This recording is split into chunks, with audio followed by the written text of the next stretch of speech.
Committee is resumed. We go straight on to head 05, head 05, Ministry of Education and Human Resources Development. It is proposed here that the sum of $1,318,813,537 for head 05, some part of the schedule. Does any member wish to comment on this head?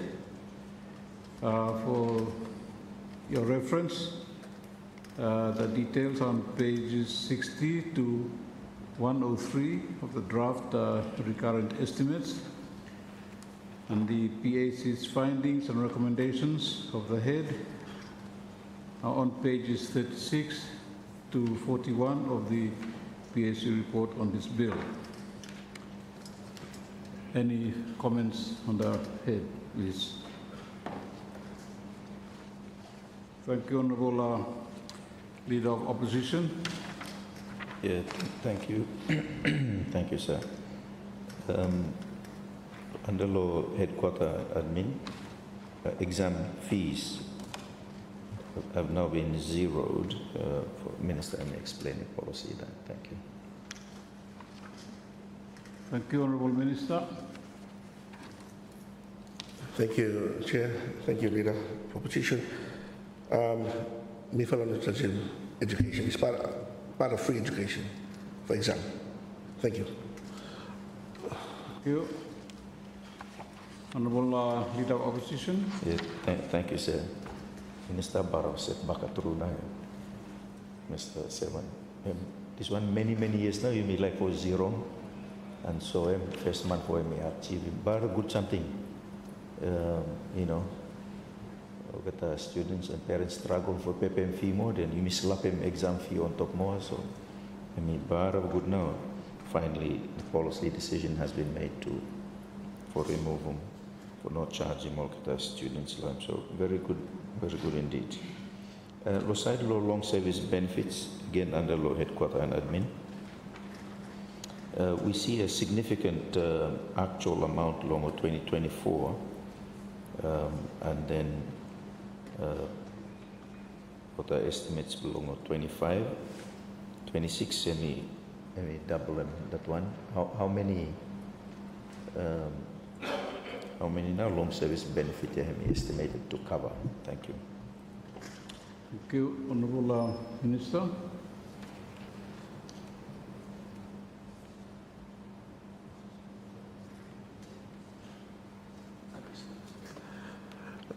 All right, thank you, Chair, thank you, Leader.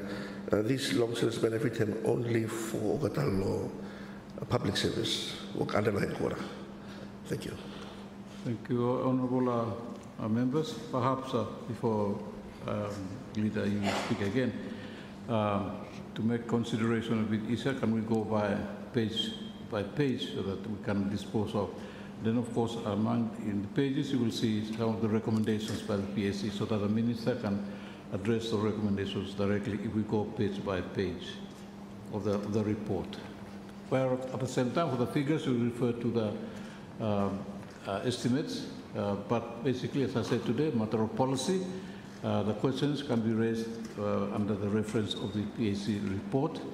And we go by page, you will find that the number of recommendations to make it easy for the Minister to respond to the comments on those. Thank you, Honourable Leader of Opposition. Yeah, thank you, sir. Long service block teachers, semi-provided for lower. Thank you. Honourable Minister. Thank you, Chair. Thank you, Leader. Our teachers all current, I think when we come to the heads, maybe come when we come. We are still dealing with headquarter. So what appears there is those working public service, work under law headquarter. Thank you. Thank you, Honourable Minister. For the comments, Honourable Leader of Opposition. Me finish lo headquarter and admin, me like for move go lo internal audit, accounts and internal audit, the next 2 pages, if you permit him. If you're referring specifically to any particular page, whether it's 62 and 63, yeah. 62, 63 of the development estimates, No more, the recurrent. report of PAC. No more, lo bricks, lo recurrent. Okay. Yes, Thank you. please. Just in terms of, so lo accounts, firstly, acquittal of grants. When we go out, there's grants to education providers, there's grants to schools. How are we tracking with regards to this fella acquittals process? Are we seeing maturity growth, less and less, unretired or spoil them selling or kind something awesome? Thank you. Thank you, Honourable Minister. Thank you, Chair. Thank you, Leader. Yes, that is one of the challenges where the ministry is facing, to track giving out big lump sum of money, grants, and then we try to follow. Yes, the ministry, their auditings have carried out, and there are few schools where have come in the spotlight, which we are currently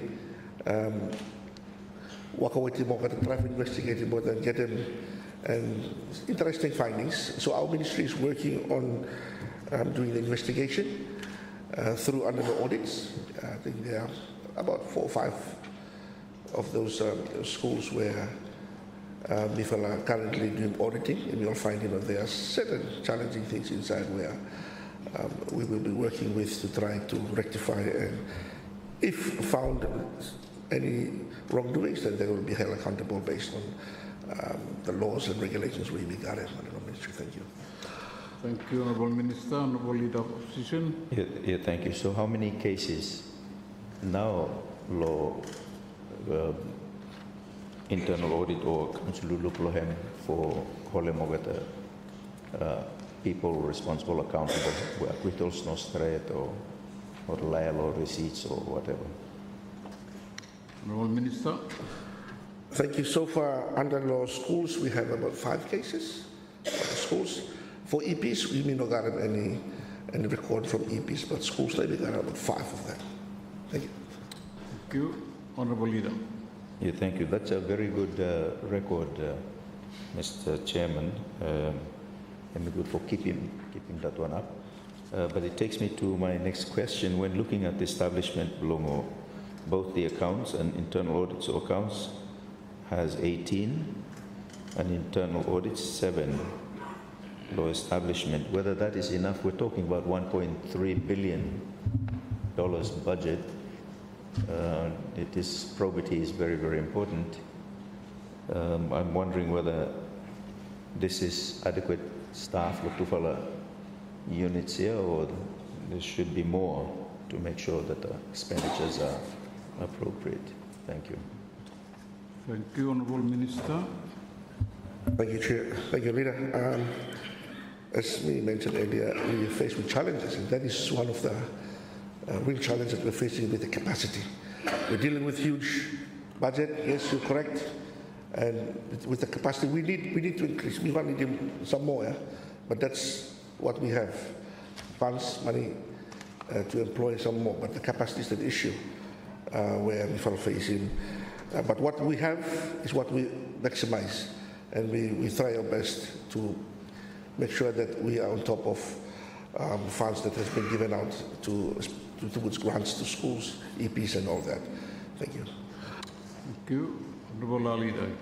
So the August 5 case here, the average has been roughly around that, or MICA come down here, or go up, or and what's the common nature law issues and problem lot cases here? Thank you. Thank you, Honourable Minister. Thank you, Leader. Thank you, Chair. Basically, it's just on that average number that we normally get around that, especially on misappropriation and all that. So we normally get that on an average base of that number. Thank you. Thank you. Any other comments, Honourable MP for Small Malaita? Mr. Chairman, me like look go on page 66 here. Ano mo yun? Ay, okay.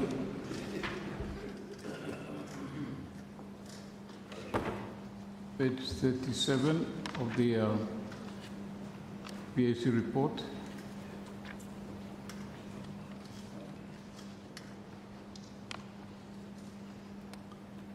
Any other comments? Sorry, Honorable Line before is Arare.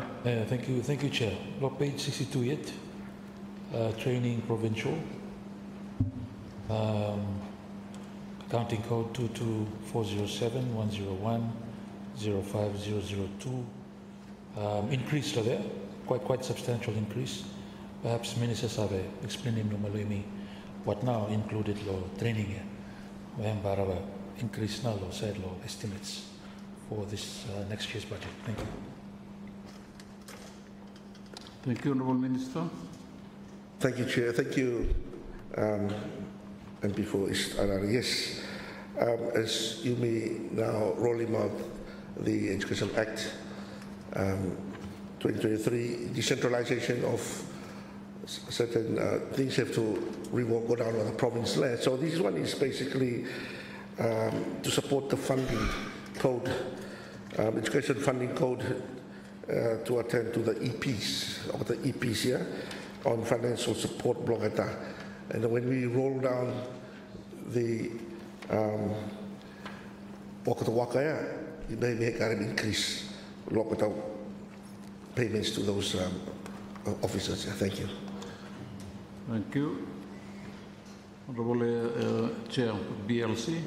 Thank you, Chairman. Just on the internal audit, audit where Ministry to Tokulahem Kolokata schools here. Is there a training for as a prerequisite for kata principles for kata level savel o kata accounts drum up o kata budget block kata before kata kikim kolo treasurer and chairman. So kata especially the community level because that is where no anything hemo move here because o kata no sa accounted for.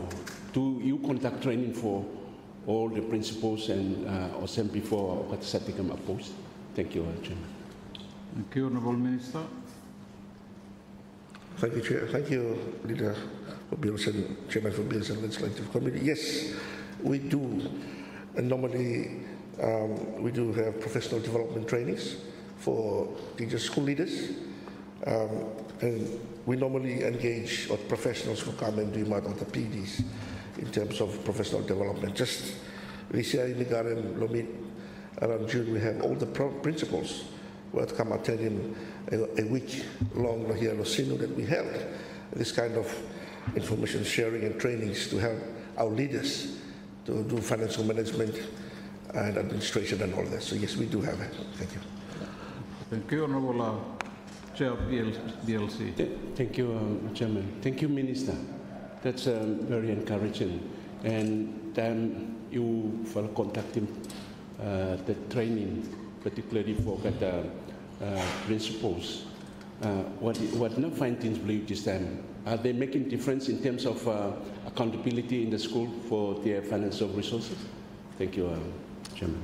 Thank you, Honorable Minister. Thank you, Chair. Thank you, Chairman for Bill Sellers. Yes, there are always weaknesses where time do evaluation after that, and we use those feedbacks for our next professional development. And we're hoping that there will be improvements. Significantly, slowly there will be improvements to our leaders going forward, and that's the anticipation that our ministry is working on. That once we hold the kind of program was in, at the end of it, we got evaluation summary sheets where we look at, and we will, in the next one, we will have to address them in our next professional development trainings for our leaders. Thank you. Thank you, Honorable Minister. Honorable Leader of Opposition. Yeah, thank you, sir.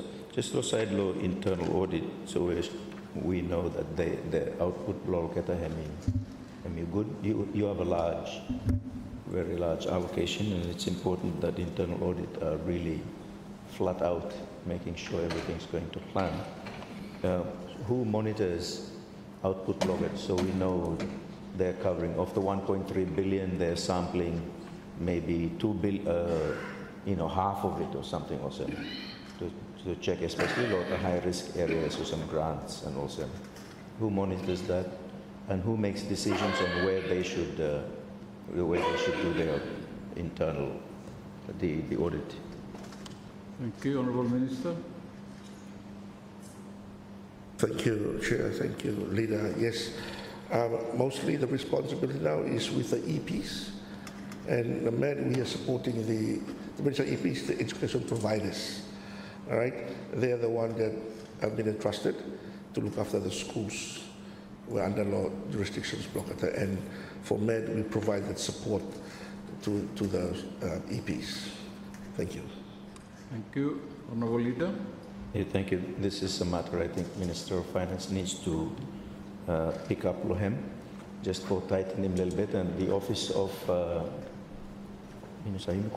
Director of Internal Audit or something or similar, Treasury, that needs to be given a level of independence and a direct reporting channel to the Minister, and then all the internal audit functions law ministries come directly under law, Director of Internal Audit. That will really strengthen audit inspections, which is a key part long, internal but the oversight law each law get ministries below you mean something for Minister of Finance. Take note, Lohem. Thank you, Honourable Minister of Finance. Thank you, Chair, and thank you, Leader of Official Sin for important observation. In fact, in terms of tightening some measures in relation to public expenditure is important, and Ministry of Education as reflected in the budget, one of the biggest consumption of public funds. And so, yes, some of the control measures that finance looking to implement across the ministry, that's also include. And as the leader of option highlight, I think we need a bit more support given to our internal audit within the ministry, and of course also within Ministry of Finance internal audit, so that some coordination among internal audit across government ministry to work closely. And I think there are also indications, especially from Ministry of Education, especially combined to school grant, which is so indicating that we need to put some more emphasis on, because I think sometimes for retirement or the previous principal or the spending, then move from another school to another, so another one can find it difficult more for retirement. So these are some of the issues that indicate that need for a much more coordination between the internal audit office within the ministry and including Ministry of Education. Thank you, Chair. Thank you. Honourable Leader of Opposition. Thank you, sir. It's more than just coordination. On one hand, it will aid the Auditor General's process so that he is able to place a lot of trust on the internal work that's gone on, the internal audit, and so I'm reducing the amount of time and effort spent on the system's kinds of tests and so forth. So on one hand, I am really helpful on that one. But on the other, just like also get the FC and accounting staff, or get a really commander law accountant general, and accountant generals vested with certain powers and authority, and also implementing inside long ministries. Likewise, director of internal audit should, at the moment, I'm very lean no more mention law, Public Finance and Management Act. We need to beef that up, and so every internal audit. We don't have them in all ministries yet, but especially the big spenders embargo critical, and they should come directly under that director logo internal audit. and then that office reports directly to the minister. Of course, for information, PS Finance must get them also, but Owet must get direct access to minister that way, and Bara was strengthening the internal oversight mechanisms below government. This one Bara critically we must do him something about. Thank you, sir. Thank you. Honourable Minister of Finance. Thank you, Chair, and thank you, Leader of Opposition, for that important recommendation too.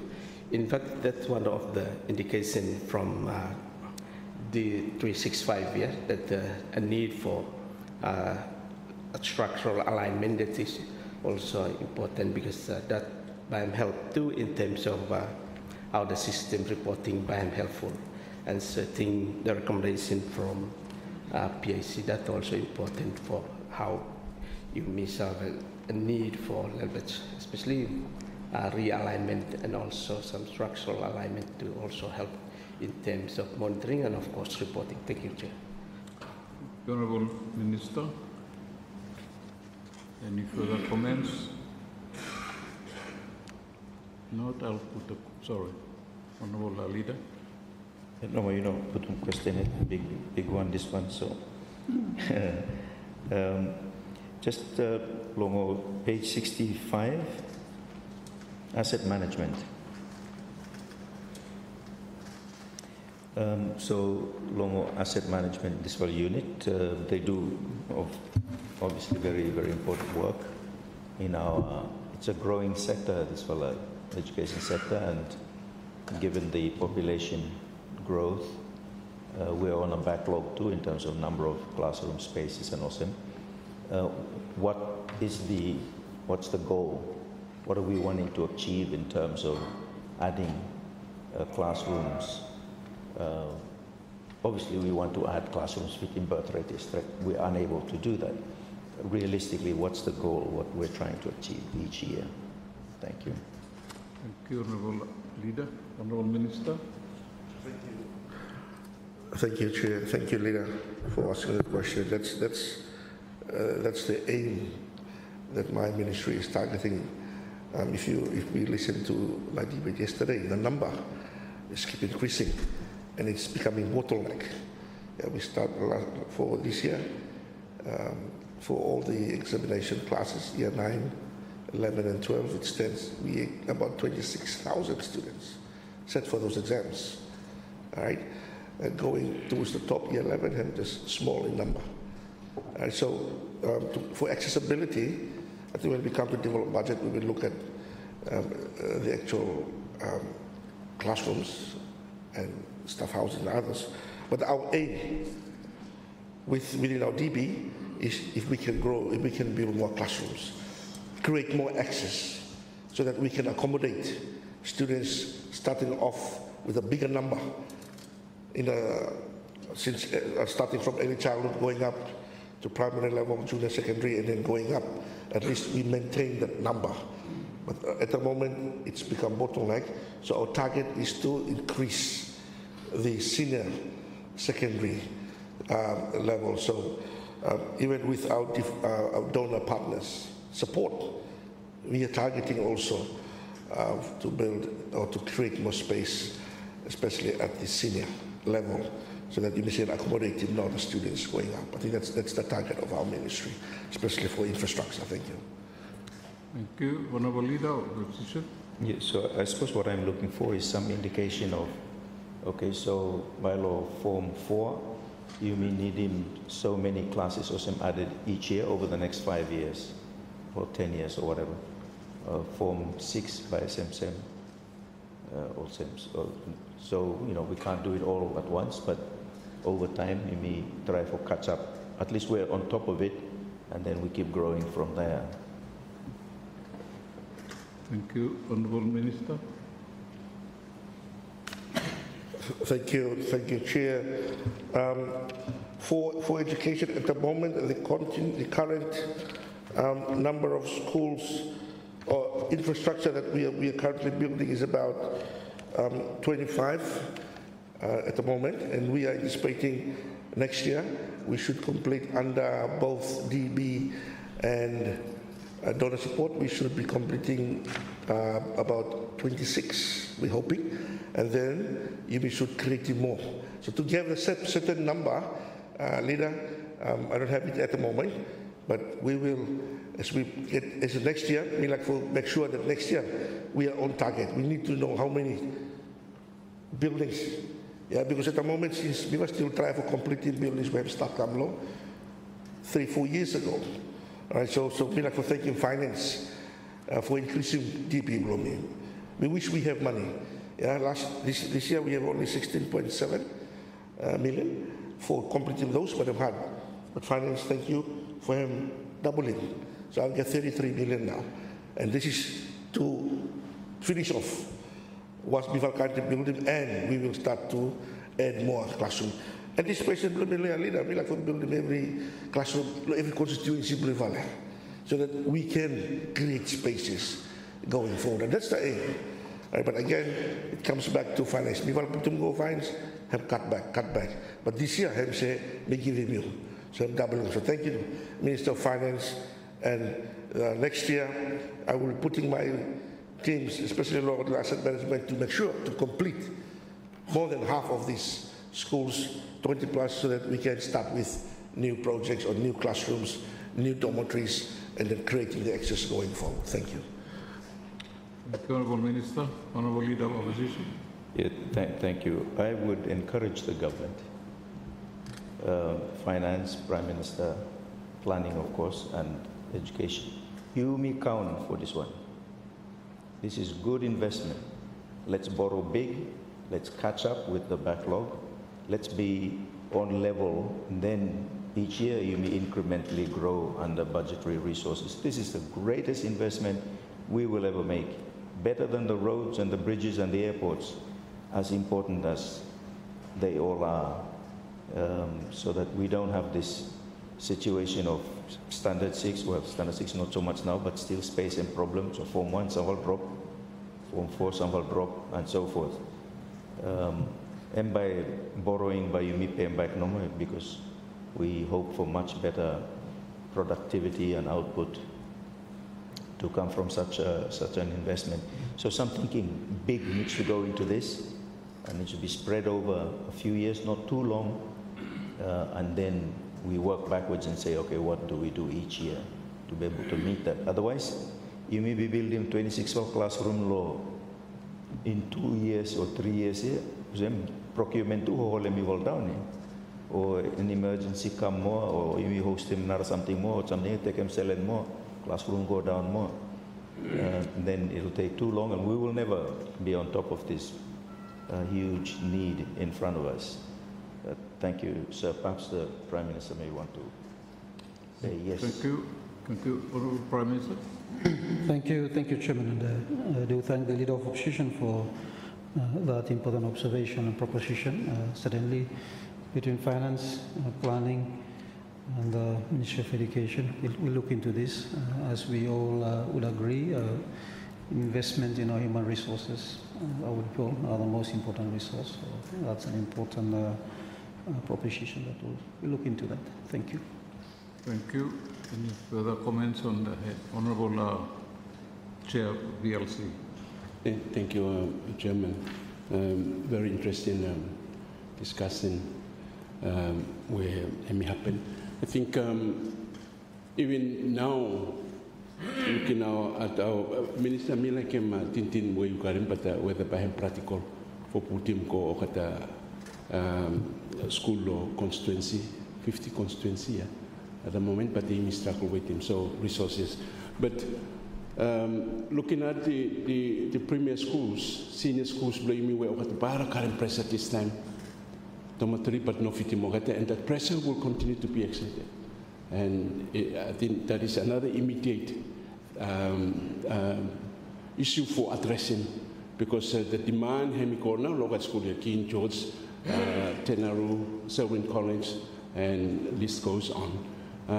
Maybe Okata school year, Hemi should be sort of seen in another lens, where Hemi look at Okata now, leaders, law education in the country, And then himself will bike law at the constituency. Just for taking Tintin Loyo Minister. Thank you, Chairman. Thank you, Honourable Chair. Honourable Minister. Thank you, Chair. Thank you, Leader. Yes, for constituency, it's just my wish that we have. Yeah, but in terms of my ministry, just prior to my previous comment, Lord Leader, yes, we have a 5-year plan, infrastructure. I will share with the Minister of Planning, and then we should have this developed, and then we can share that. And then by giving me stadiums, there are a number of schools we're planning to build over these next 5 years.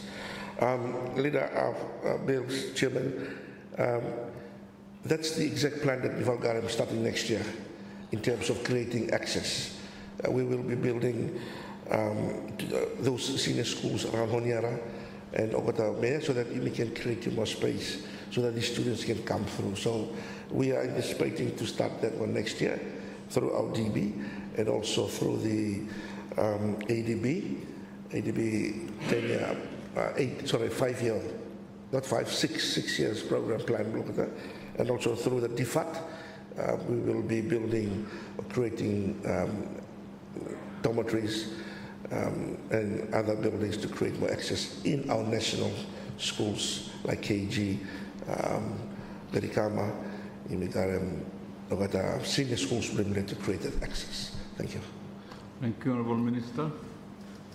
Honourable Minister of Finance. Thank you, Chair. Thank you, Leader of Opposition, for that important question.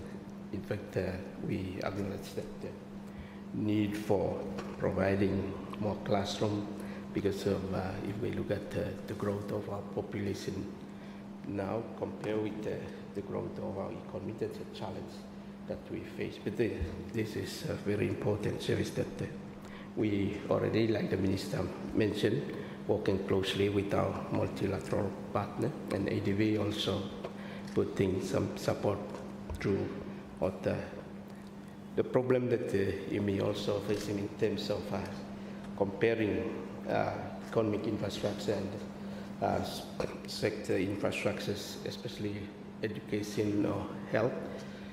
Recent assessment by UMI looked at sustainability this year.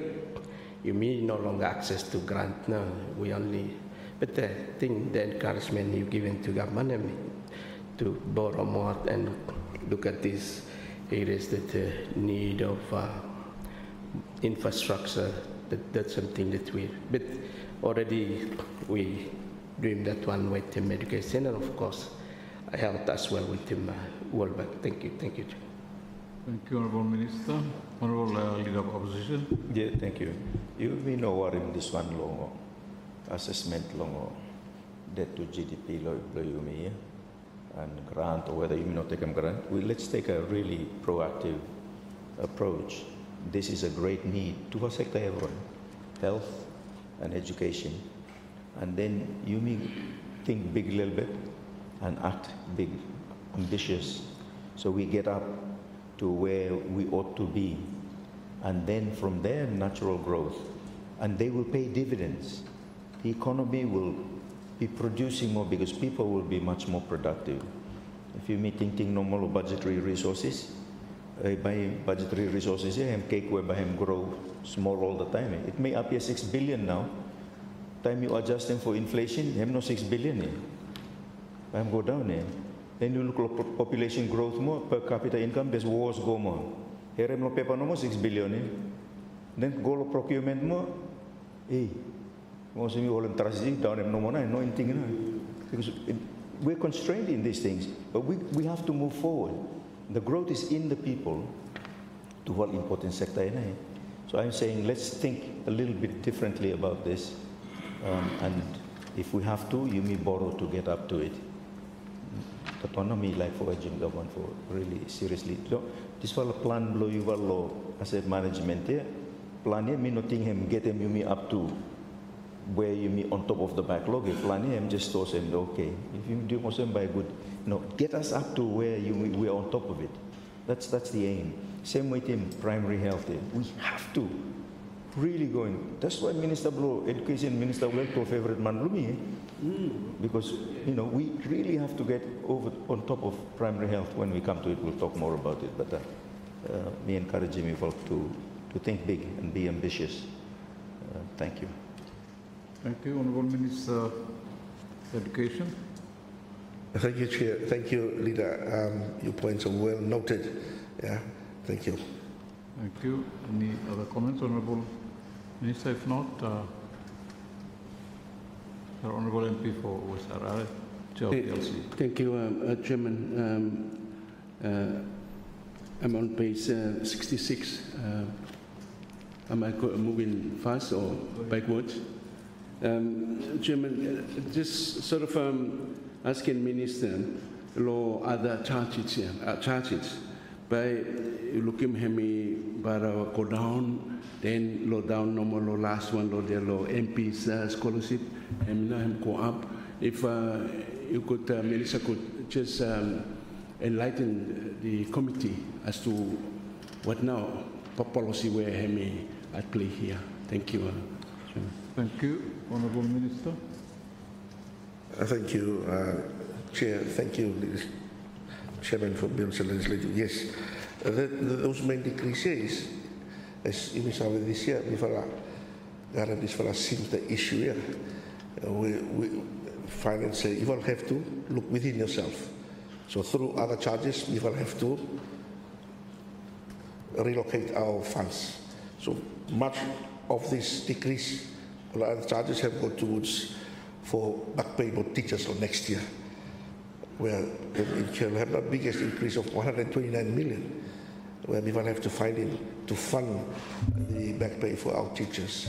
So we have to relocate within our ministry. So that's where you look at the decreases there, is to cater, especially for our charges, to cater for making up part of that money to pay our teachers' salary next year, based on the agreed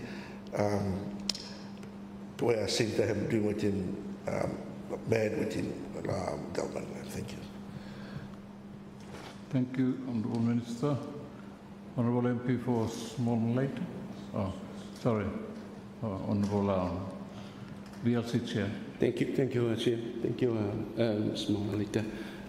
Law scholarship. So this sort of looking within and adjusting it resulted in other outcomes, which is one is the scholarship law beginning next year hem go down. That's the information that I'm hearing. If you could confirm that, because a number of scholarship me hearing hem go down for the beginning next year, 2026. Thank you, Chairman. Thank you, Honourable Minister. Yes, Chair, thank you, Chair. Thank you, Leader. I think during the pact, the scholarship was reduced to 1,000 students for. Normally, we got 1,000 is where you miss the previous years. Increased school 1,400, but because due to this circumstance, we will have to not only here the scholarship, but we have to look elsewhere within our budget to support the teachers' salary. So that's why we have created that, but at the same time, we look at other areas to support our students, like in the tuition fee now, within the MP fee grants. We'll be looking hopefully that will, again, increase the number of students where you be by responsible through. So 1,000 now we're sync, all right, and that allocation, and then through that policy where it's in the recommendation, all right, where the tuition fee only. By looking at the tuition fee, we will reduce pay on tuition, but it will increase. The anticipation is to increase the number of the constituency scholarship, where you may normally get 4. Anticipation is once we go 10, it can go beyond 10. So the scholarship will increase. At the same time, under law, the budget may look at the grants, education grant may have even increased too. So that's where we're hoping that we will try to increase some of our students through this. And then I'm calling to all our members of parliament that the increase from 400 to 600 will help you to also increase the scholarship pay my school fee for what I'm picking in Libigola school to ease that. So basically, that is where the reason have come. Thank you. Thank you, Honourable Minister. Honourable MP for Small Malaita. Thank you, Mr. Chairman. For Minister, let me clarify normal scholarship package for the students, what they are like tuition, including 1 month. Thank you, Chair. Honourable Minister. Thank you, Chairman of House Committee. Normally, full scholarship.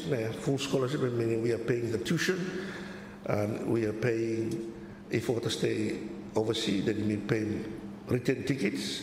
We pay for their allowances, living allowances, right? We pay for their accommodation. If we say we pay everything for it now, if they stay overseas, if they stay in country, then we pay their accommodation, we give them living allowances, and for the new ones, we give them settling allowance and all that. So these are all packages that go along with it. Thank you. Honourable MP for Small Malaita. Thank you. So just a follow-up, Norma. I'm looking at two fella head law there, law. That fella page 66, where one fella had me 22404 training other, and then another one 22405 where he training overseas. I am assuming that this fella training other him domestic or him where ya blow sinu na that one.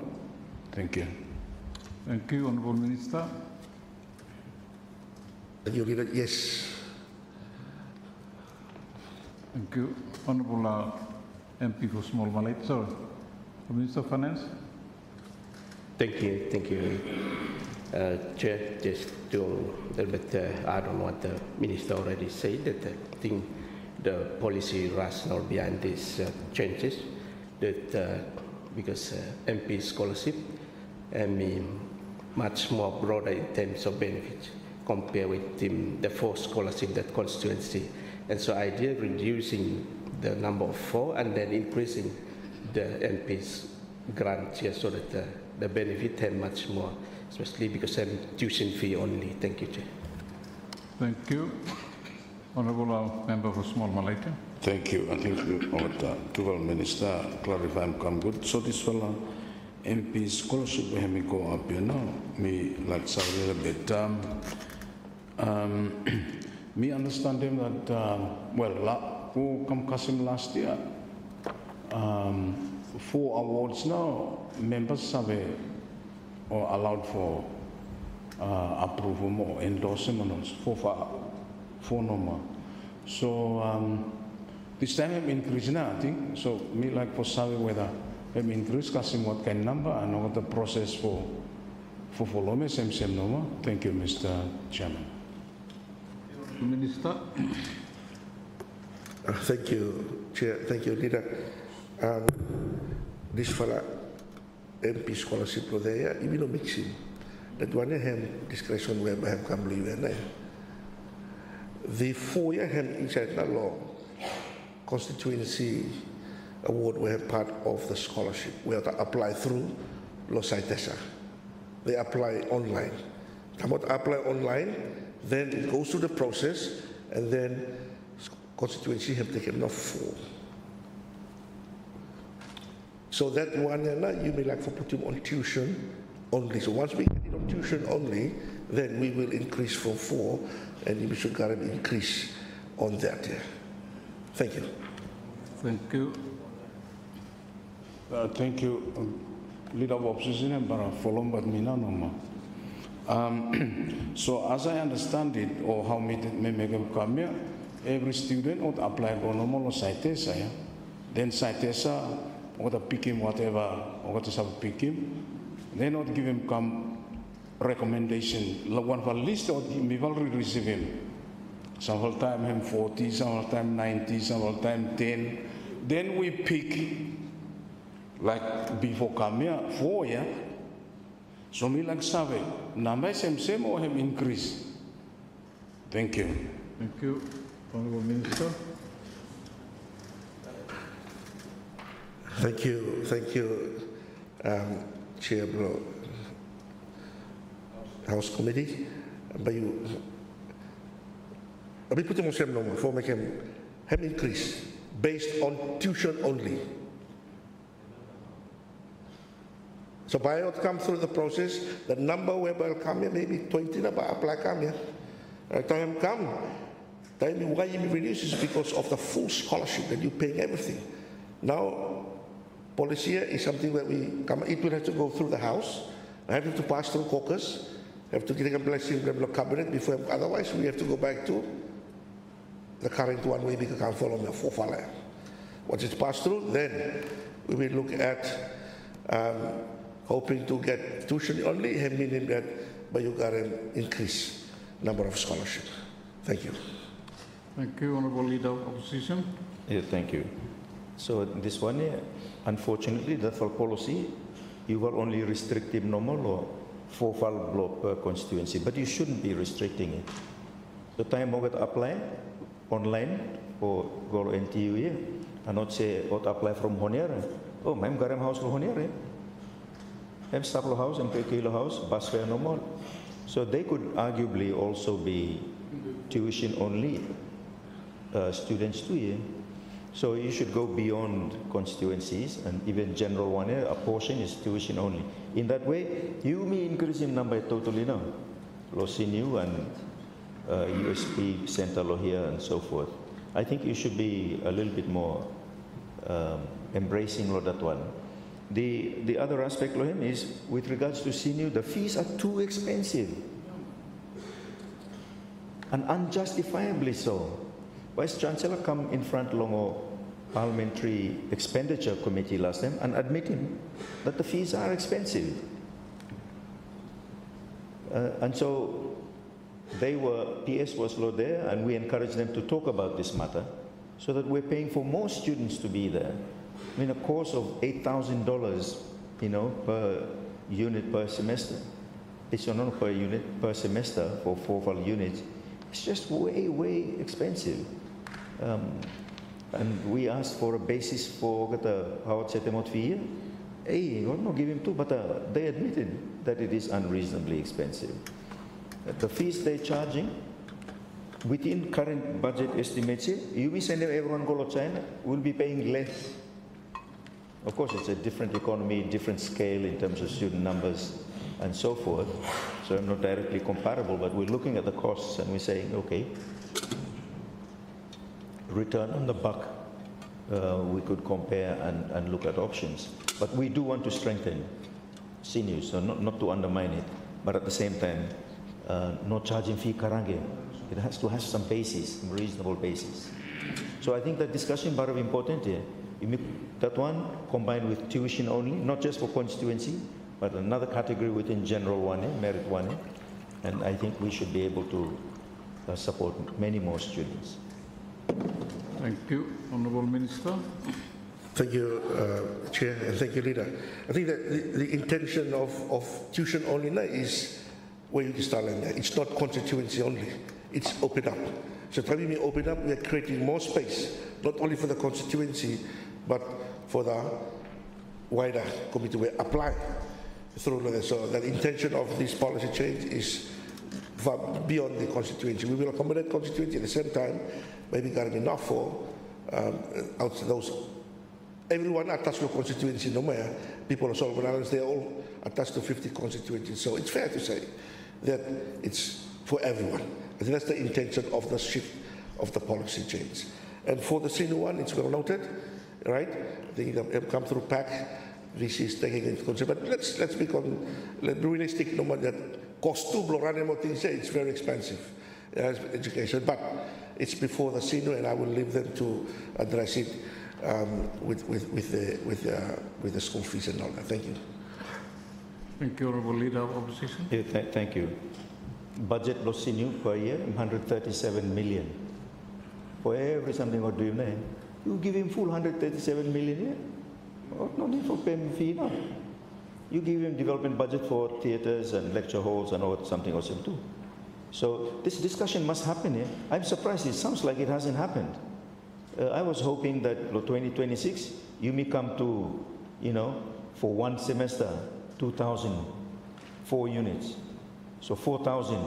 So it's, it's a huge benefit to students and parents and to the economy more broadly. We have to have that discussion, very important to us. At the moment, to me, it is unjustifiably expensive, senior. Thank you. Honourable Minister. Thank you, Chair. Thank you, Leader. Your point is taken note of, and I will personally see the Sino VC and the team to make sure that we look into and do a good cost analysis again to see if we can, not if we can, but to look at the cost of providing an equitable and fair. Yeah, so we take note of that. Thank you. Thank you, Honourable MP for North New Georgia. Thank you, Mr. Chairman. I think there are 4 already existing categories here of 5 of scholarships. Then you may add them go this one more, but another additional one more. Me just like putting for thinking below minister, if you me not using tuition only, but using now this one where you call them cost sharing, yeah, cost sharing, and then you may divide them no more. This one now blow student, this one now blow ministry. It does not have to be tuition only, but it must be cost sharing. That one now may like put him come because it is already an established category. Thank you, Chair. Thank you, Honourable Minister. Thank you, Chair. Thank you. And before not in Georgia, yes, your point is well taken. And on that note as well, we are working on the loan scheme. Yeah, the loan scheme is still coming through once and then we will bring it to through Caucus Cabinet, and that will also supplement with the cost sharing. So your point is well taken note of. Thank you. Thank you, Honourable MP for East Arare. Thank you, Chair, and thank you, Minister. Yeah, I think just what the Leader of Opposition is telling me, I think in terms of the policy, broader policy, when you're looking at the cost for senior in particular, I think it starts to beg the question that how now you mean pay more for no more that fala cost below 1 year no more, then allow senior for admitting people on merit, of course, coming in, and I think you kill another bird in terms of. I keep hearing that we have the lowest tertiary kind of graduates in the Pacific. That might allow stakalot beginning bloimi go to school more and to take him paper more and he increase now this low percentage that we're currently apparently still at. Last time we had about 4% of population carrying tertiary education. So that's another big policy. Perhaps fix if you want to see it that way, because I think the fee itself is really quite high. Our GNI per capita apparently is about 2,080 USD, and that's higher than threshold LDC now. That's why I would say me fit for graduate now. But if you put that to Solomon dollar, I think it's probably about what, $19,000 or $18,000 per capita now, one person pocket now for 1 year. And then school fee lo there 8,000 for 1 semester no more. And also 2 semester a whole selling blue year. And go no more fee for one fella course. And that is becoming very absurd now in terms of how fee calculations are done. I think usually countries do that along those kind of calculations there. The certain percentage of your GNI per capita now should go for school fees. Of course, private schools are much more higher, but I think overall there's a calculation that takes into account GNI per capita and those kinds of things. But I think the best suggestion, Leader, I'm telling finish.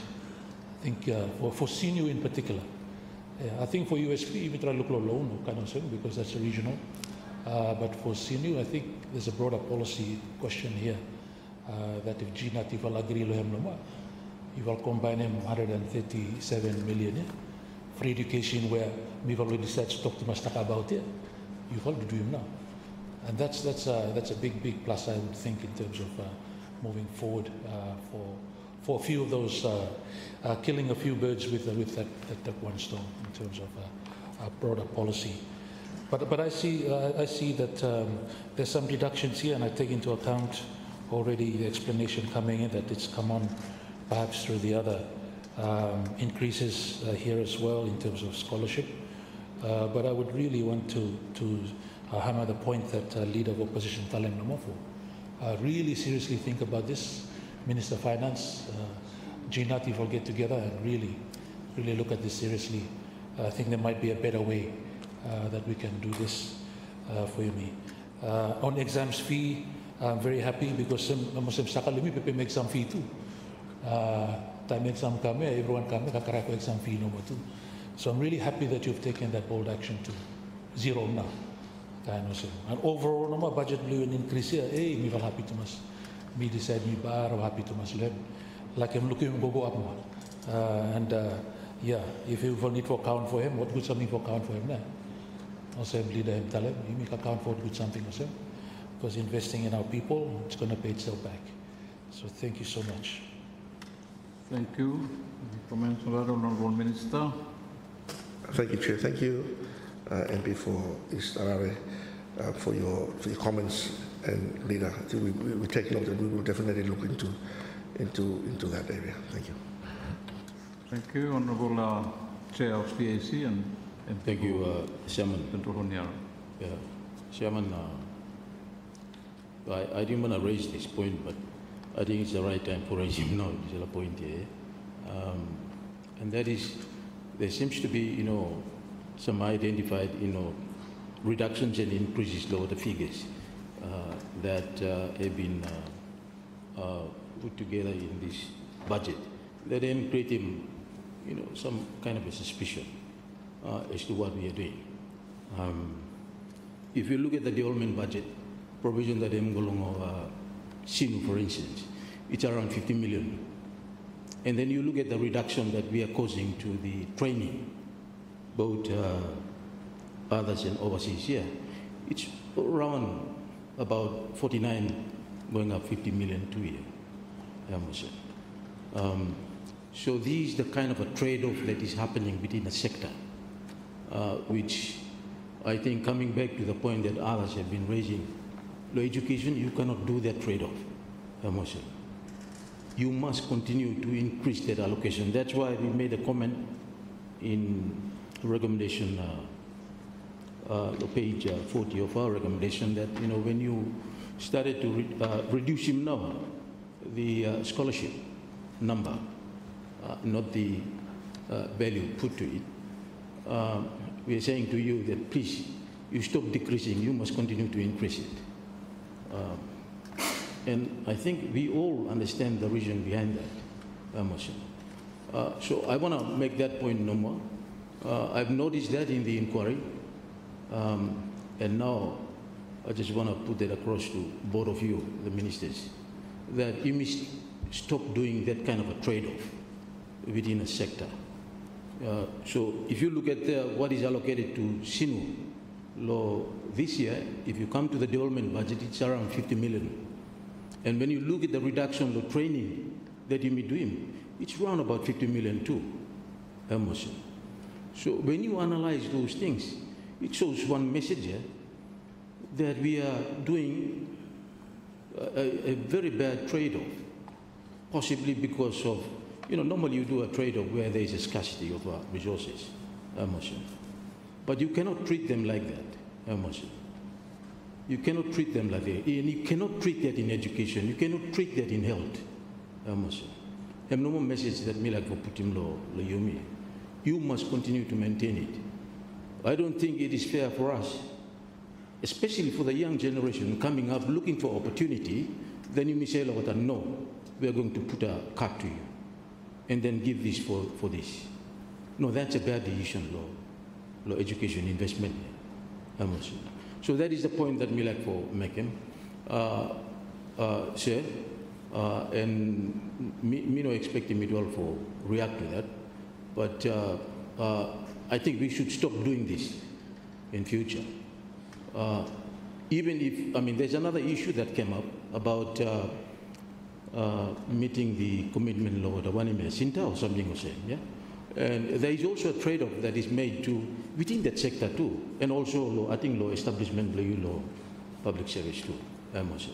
But this is a very serious message, you know, especially for those reading into the kind of choices that we make in investment or education. Yeah, I think we need to rethink that kind of a decision, I must say. And like Leader M. Talem and others, why can't we make an investment case? Yeah, debt financing to our development partners. You remember, say, when we gained independence, one of the biggest debt financing investment that we have made was the education sector too. I must say. World Bank 1, 2, and 3 project there. I must say. And you need to mess him up. I must say. Yeah? We mess it up too. So look at all these options. I think we did raise that during our inquiry, that look at the options of investment aside of debt financing with our multilateral institutions. I think we have a good case to present to them, I must say. But when you look at, you know, what has been done here, there were now, you know, like I didn't want, you know, the report to really pick that up, I must say. Yeah? But if you look at that's exactly what we are doing. We are trading, you know, of essential resources out from all the future generations that are looking for that better opportunity for training and to be a good, you know, citizens in future to other infrastructure within the sector. I think we shouldn't do that. We should give them, find space somewhere else or find better financing investment, quality one somewhere to fill the gap. I have no more point when we like resume. I think it's a very significant one when it comes to this scholarship here. Suppose you look at a reduction of 49 million in total versus a 50 million that you be giving Glosino. So what does that mean? You mean nothing factoring in no more the running of Sinu since you mean starting? It's a very discouraging situation for country. Thank you, sir.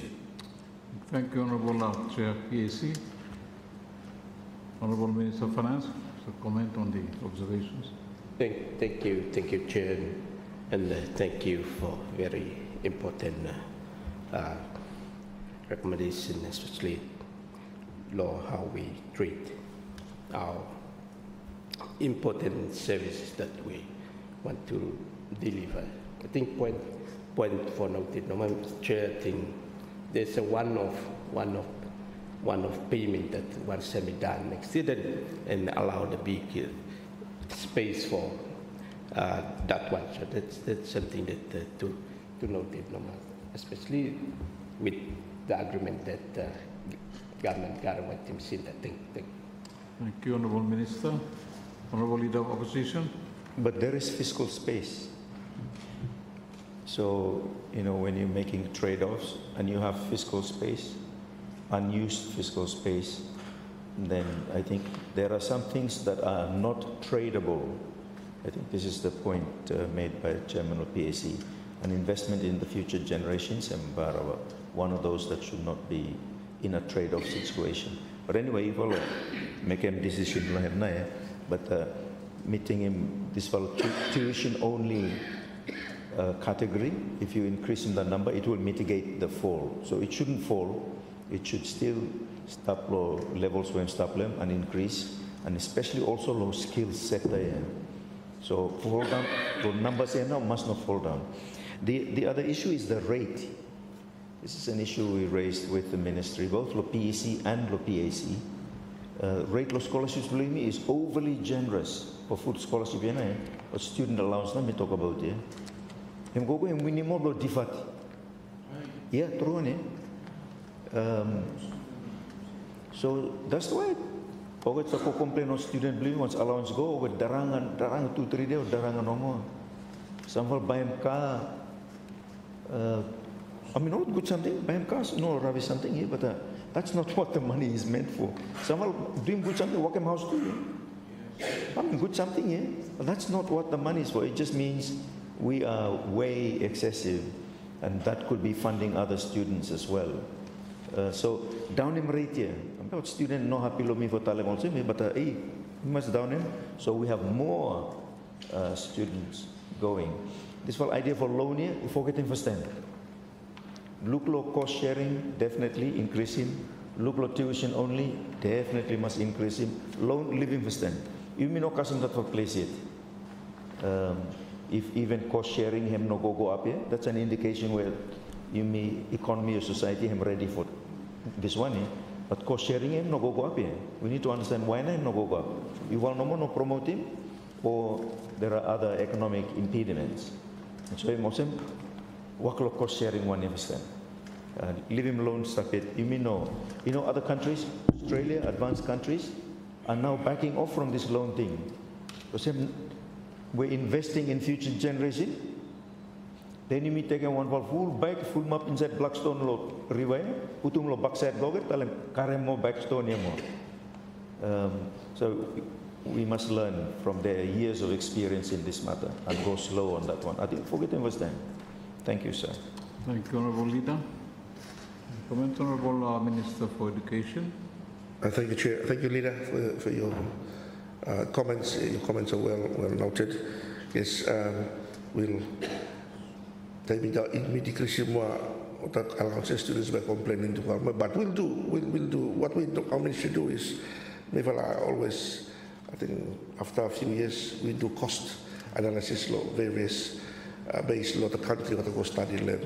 So when we give them the allowance, we give them based on look at them make the hungry look at and look at place of the staff plan. But we will definitely take into consideration and make sure that we cost it based on schools or place country or the school. But we take note of your points. Thanks. Thank you, Honourable Minister. Honourable Chair, PAC. So yes, so coming back to this point that we are trying to do to balance the very unfair trade-off that we have done within your sector. So this is a tuition fee is tuition scholarship here. Yeah, I think you need to tell this house what's the number. Yeah, what's the number that we are expecting to be able to be captured in our local institution to get the kind of understanding of the equity that we have given back to our future generations that are now being given this card here. How much? Is it 500, 200, 300? What number here? How much? I think that is important so that we can better understand it and give us some guidance as to how we are going to work on it next year. How much? But don't do this again, this sector. How much? It is a sector that there is no way that we can say you are lesser important to the other. When you speak about education as a resilient sector, no treat him cost. You treat them as an investment. So, me no like raising vision, me hard and me vola, but when you analyze him, the big cuts and the trade-offs that are made in between, man, what children believe me, listen, come here, what to do, most no more, and that's a bad picture on this house and also government too, yeah, Prime Minister. So you try for find a way as to how we can bring that status up. And of course, let us consider the issue of what allowances here too was raised by Leader of Opposition. Is it too excessive or how? You see, last time you mentioned them student go Cuba, allowance law student blue, may even exceeding law the professor's law with teaching more there. Cuba. What about surprise too? What about surprise too? So, no more, me through small mala, through too much, yeah. Yes, yeah, man, allowance law there, winning law professor blow there, because law there, salary from a cleaner to professor, same salary no more, true, Now, why? small mala mila go bokalo de tu ye mekem sem no mai mo sem yeah look sabe una driver una cleaner to a professor yeah mo sem so I think that's one thing that we need to work on. That is to really review the allowances that we are giving to our students. So that, we can tell them that, you've got to work hard. You see, scholarship that you give him a lot of students below me is, same was a contract given to, or the man we building the road here, or the man building the road here, they signed the same contract here to be paid to be able to acquire that knowledge here, acquire that knowledge here for the country. So if they misuse that scholarship, I am same or the man be order no building the road here no they breach their contract. Send them back. So please let's build and restore some justice and equity in Chadlo, the way that we body motor scholarship and then all other terms that then go with it. No more simple message that Milako Talem lawyer. Thank you, Chair. Thank you, Honourable Chair, PAC. Honourable Minister. Thank you, Chair, and thank you, Leader of Public, Chairman of Public Council Committee. Fair comments. All right, thank you so much for that. And next year, by the scholarship, we have increased back. We have the situation that we fall into, and your points are well taken. And thank you. Thank you. Honourable Leader of Opposition. Yeah, thank you. Again, on this matter of scholarships, in this country, both in the private sector and in the public sector, there is a chronic undersupply of STEM qualified professionals. So when we're looking at restructuring the scholarship packages, and you meet down allowances, allowance here too, so I'm more rational. Then you incentivize them. We're attracting more students into the sciences to become math teachers, physics, and or something here, to become geologists. So we have people, law ministry and law companies. These key areas where you meet Barashot Loeme, we attract students by incentivizing. So then there is a little bit part of something where incentive or attract goal for doing what something where subject where they would otherwise choose not to do. It's too hard or what kind of something also. So I think in the policy, start looking at that as well. In many countries, law scholarships here, well, in New Zealand before when I was, it's a few years ago now, but time in school day, I got a B bursary, then you have an A bursary, and then a scholarship. A scholarship now, I'm not quite fully funded too, but it's more generously funded, and it's merit-based only. And then over bursaries here, some of it is means tested. So obviously, in our context, Deputy Prime Minister Sawe, because I'm on Kiwi too, I'm so good education system blocked, and it means tested for like families where I struggle. Obviously, they need support. So I'm not just apply generally across the board. So those considerations should also be taken in a means testing and incentivizing students into the STEM so they can come back as teachers. By the time we become not teaching more, that incentivizing it should go more like science teachers too.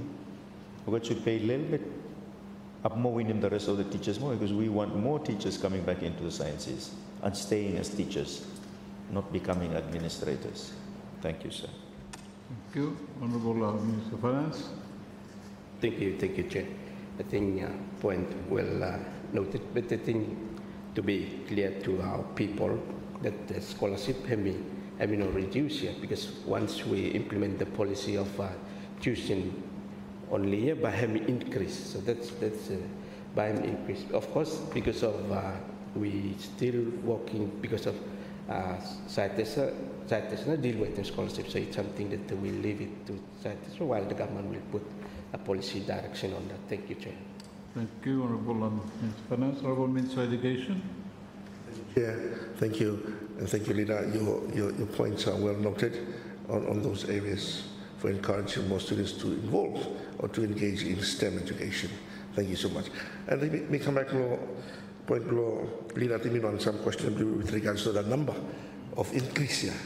Yes, as we talked earlier on, we have this shift is something where the policies change. Now we'll get to the caucus, and I'm telling my officers to come up with that number, exact number, how much now at this point. So we will supply those number once they come into hand.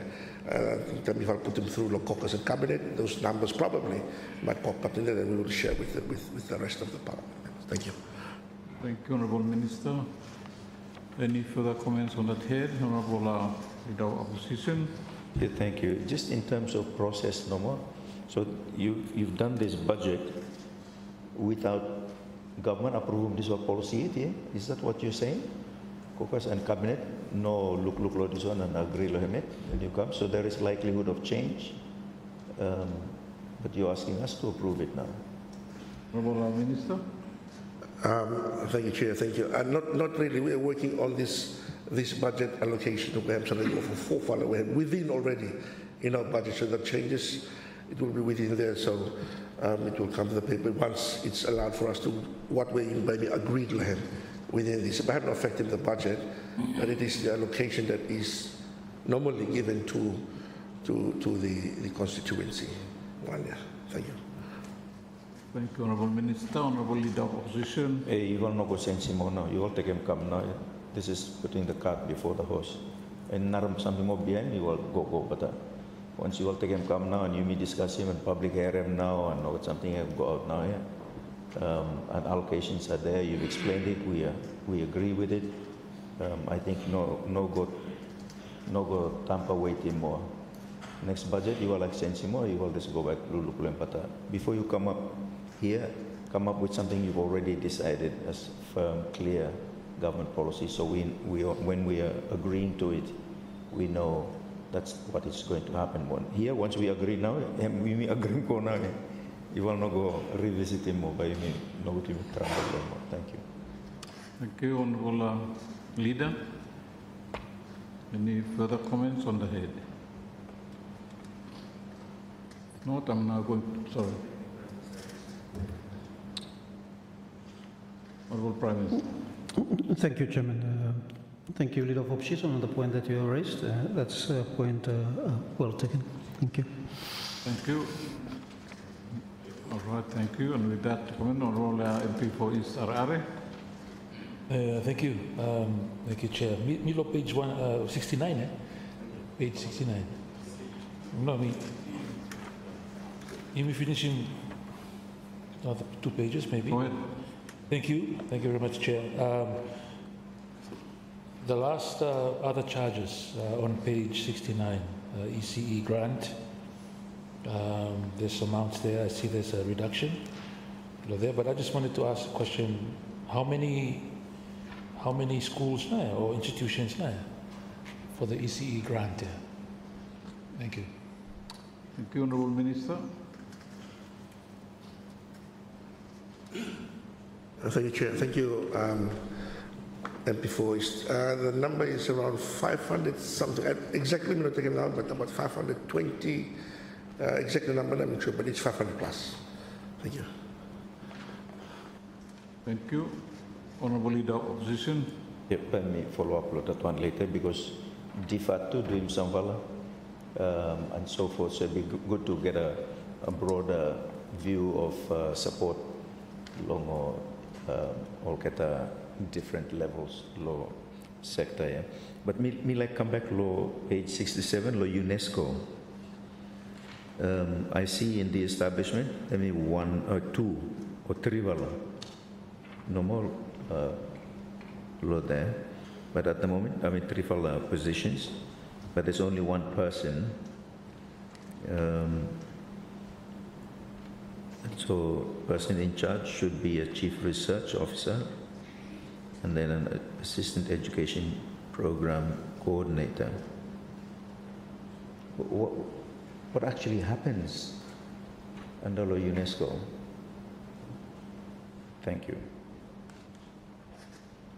Thank you, Honourable Minister.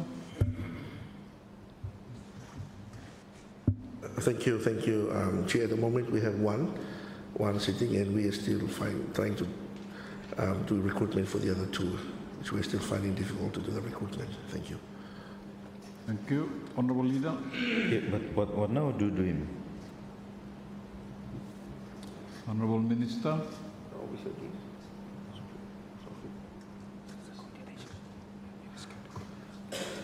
Chair, thank you, Leader. Basically, what I'm doing now is basically just do the coordination between the UNESCO and the office. Sitting in education, but it looks after the culture and tourism as well. So I'm sitting in the office and do the coordination between UNESCO and Solomon Islands. Thank you. Thank you, Honourable Leader. Yeah, thank you, sir. As you know, sir, me recently visited East Renol and all kata communities. Oi, ngelaf telan. All kata communities here raising, World Heritage listing lo there and what now benefit logat and OSEM, and they have a committee, but what member of committee too lo they to complain about. Me meet, but then no anything happen kind of OSEM. Ogate should kakam lo Uvale, or should go lo tourism, or go lo environment, or where now it should go in. Thank you, Honourable Minister.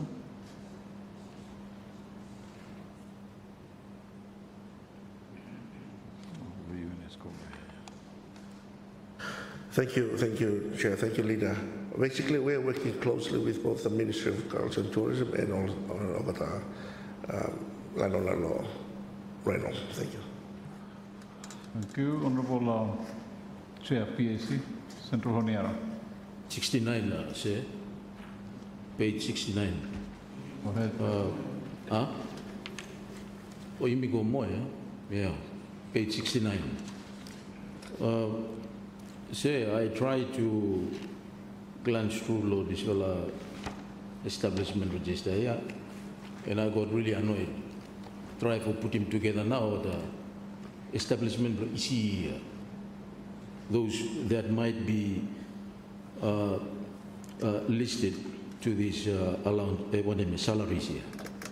Low, this one. So next time, I think you need to really enumerate him now, or the ECE teachers here, or every province. No lumping up the primary, I must say, so that it can really show how we are investing, in those that are going to deliver teachings along at the ECE level, I must say, So if you look at it, there is an increase, but there is a reduction along grant, I must say, so that's the kind of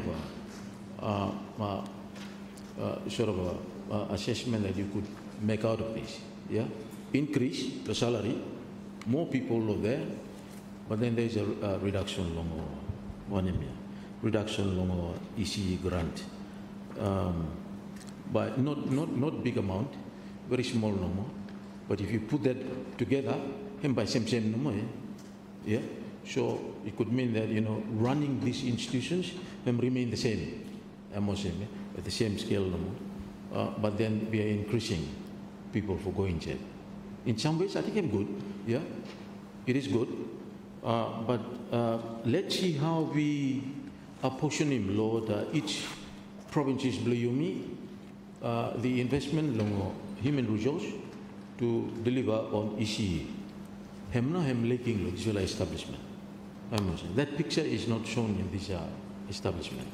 So, I'm not what me like to ask him, Minister Lohem, do you have any idea of what now the number of establishment out of what is featured in here? Maybe under what now? I think primary. I think Are they all lumped up? Low primary no more? So can we have some kind of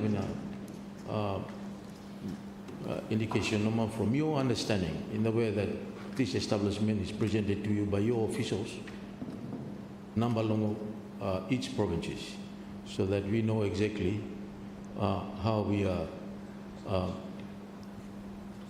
fair in allocating resources, the side of human resources, the side of EC. Because that entry at that level is very important to education. Suppose in 12 spoil entry level block the whole one we go that the whole chain by no good one no money. And we need to have that reading. That's why, you know, we make our recommendations on next year. We have to have that big conference, the youth, focusing on youth and our children, so that we can get a handle of how we are faring along the way that we are treating, you know, our future generation. Yeah, how na Yumi are doing in terms of our investment for the future generation. There are so many reports coming out right now, Mr. Chairman, where I'm shown that, you know, we are investing very little to that particular aspect there, in that space.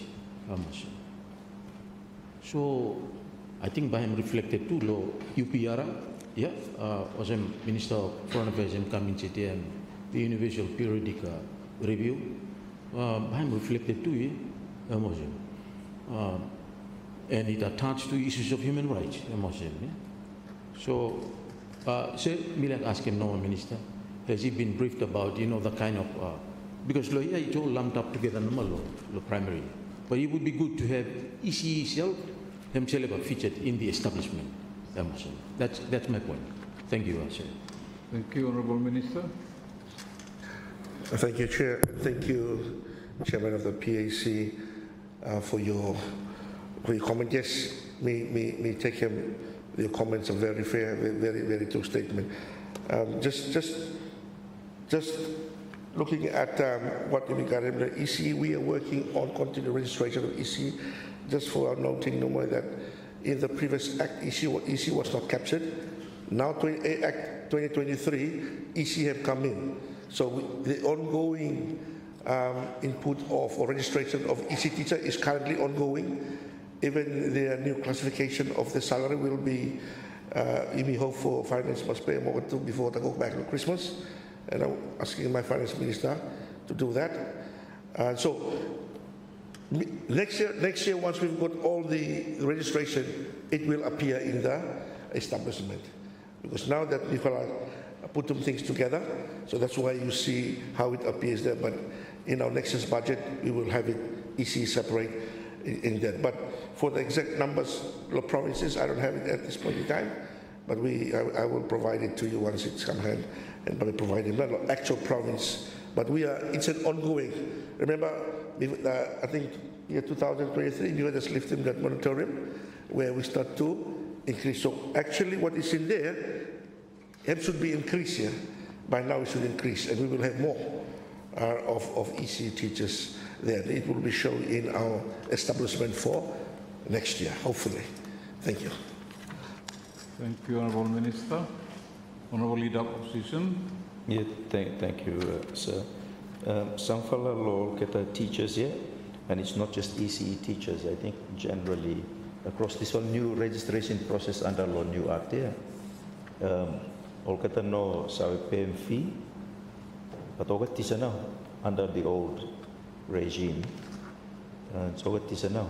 But now, of course, this is a matter I've raised with the ministry already. Now that registration, by the end of this month, every teacher must be registered or else out of position. And then not kick around for a certificate blog at law from Sinu. Sinu less forgive him because I would not pay him outstanding fees.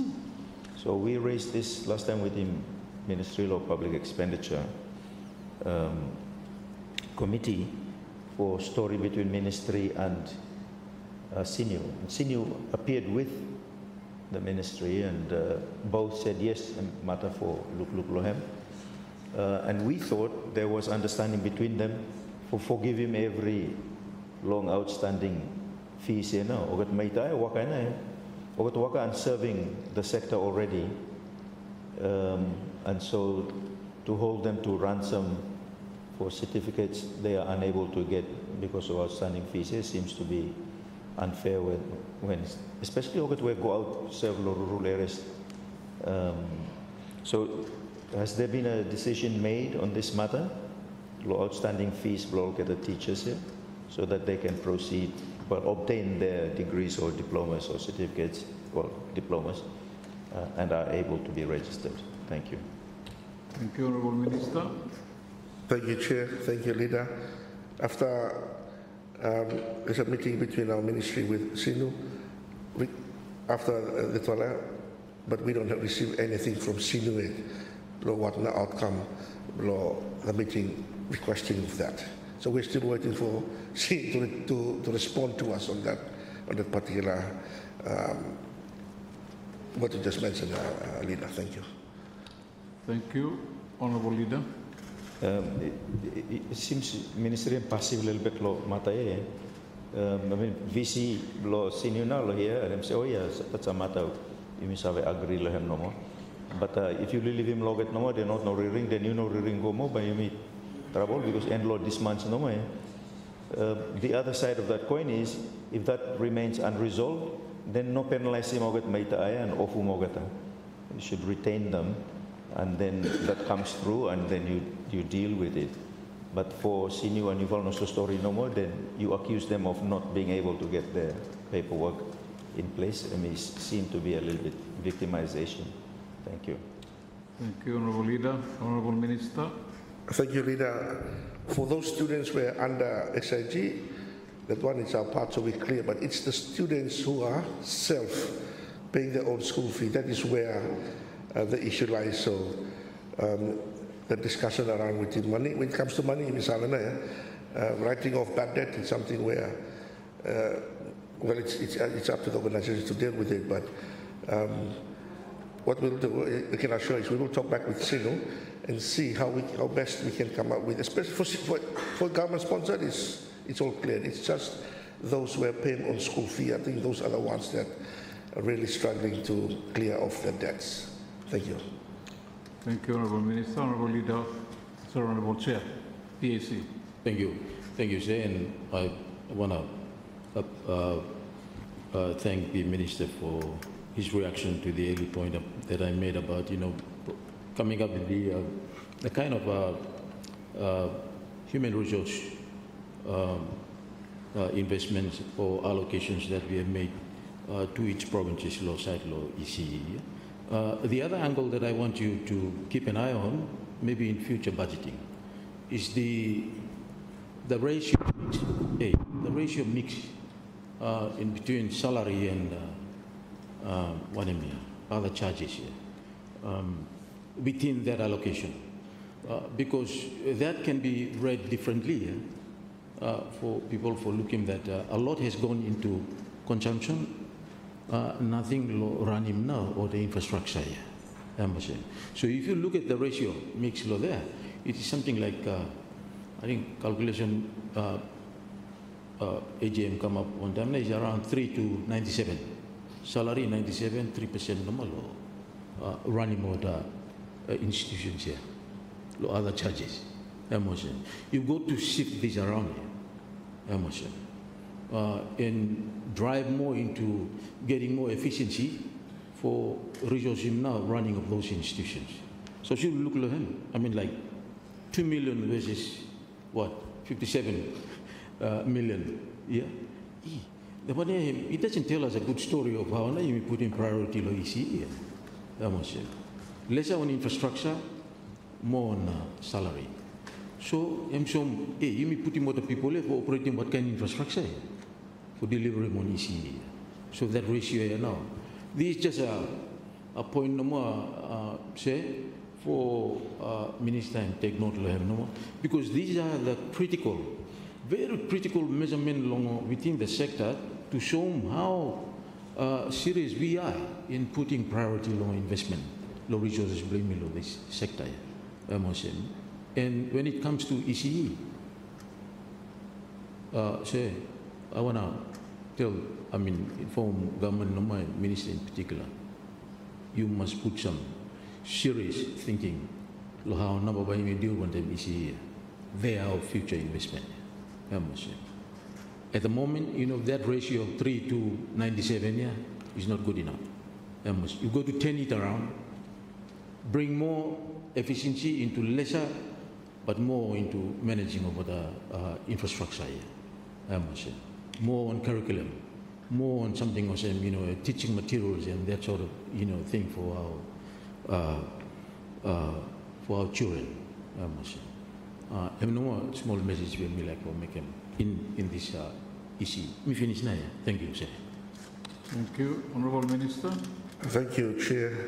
Thank you, Chairman of PACB, but I'd like to thank you, Loyu Tubasana, for having that heart. And that is basically the kind of comments and advice we make like for him. So I will definitely work with my ministry to grow, put more funds into ECE, because Ibisa, statements the time you planting tree, it's easy to change or to bend 3 times still young before I have all the way behind. So I acknowledge your sentiment and thank you so much, Leader. Chairman, thank you. Thank you, Honourable MP for East Arare. Thank you, Chair. I think just in addition to what Leader Talem about the outstanding fees, I think the saying is it takes two to tango.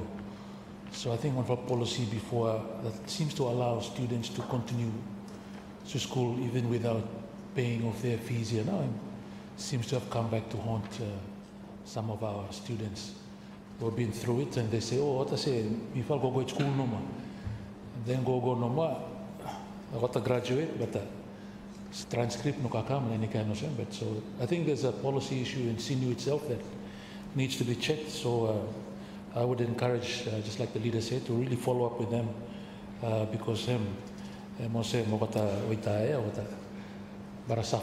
unnecessarily. And then some of them have been teaching already for a few years, and then what to stop now? Pay stop no more.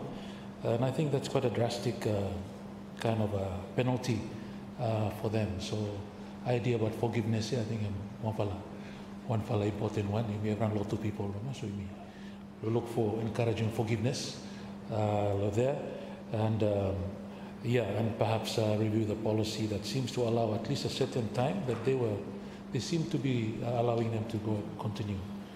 Coming back to page 69 here, Noma, and the amounts that we see there in terms of salaries here, I see that it's an increase, almost 57 million there. How many teachers now inside of this amount for ECE? And perhaps if I can add one more quick question, Noma, on top of that. Second one is that if you divide that for the ECE grant by the roughly 500 number that you were giving earlier, it comes to about $4,000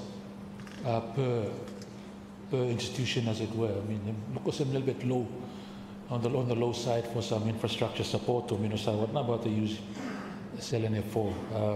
What's the intention behind the ECE grants? Again, if it's something beyond infrastructure, because I think it's quite on the low side too, in terms of just an average if you divide that by the number that we heard earlier. Thank you, Chair. Thank you, Honourable Minister. Thank you, Chair, and thank you before East Arare. Yes, just to get out some of our numbers more correct, I think for the ECE, we said 500, and it's about 680 this time in the middle here. And those are registered and legally to be paid. The budget was catered for 1,000 plus teachers, but the registration and now is we cannot pay them until they are legally registered. So that's why we got that space not there. But we paid only 680 plus at the moment, but it's catered for the 1,000. So once they registered, they will get paid as them go. So that's where the gap is. Thank you. Thank you. Any further comments, Honourable Leader of Opposition? Yeah, thank you, sir. I was reading an article yesterday or day before as I was traveling, sir, along outside of child abuse. Look at the ECE. Which is more picnic now, but some of carers no more too, teachers no more too, abusing all keta. I'm just wondering what protections, what protocol we have to ensure that teachers, me, don't have the tendencies whereby may result in that kind of behavior. Do we have, surely it must be part of training law, senior School of Education, or I don't know where that could come. And then how do we inspect it to make sure that we don't have that, may happen and you may just turn him blind eye lo him no more. Thank you. Thank you, Honourable Minister. Thank you, Chair. Thank you, Leader of Opposition. Yes, for my ministry, we don't tolerate child abuse. It's zero for my ministry. So what happened is once we've got complaints, that we will act upon. We will investigate. Once we find out that that incident is really true, then we will have to terminate the teacher. But it's a zero tolerance for child abuse in our school. Thank you. Thank you, Honourable Minister. Honourable Have there been cases? How many per year? Honourable Minister. Thank you, Chair. Thank you, Leader. Yes, currently there's one case now, and it's pending investigation, and we are very happy at the moment. Thank you. Thank you, Honourable Leader. Yeah, one case. I mean, it may depend on complaints and culture of silence. Given the broad, the report, some of it anecdotal, but the report last time, gender-based violence here, where almost 70% the incidence of domestic violence, we would have to assume that child abuse would be much higher than 1% 2 years. So if the ministry is taking a zero tolerance approach, and that's great, must do it, but must have properly thought out, well thought out policy and protocol for him prevent him for not happening in the first place.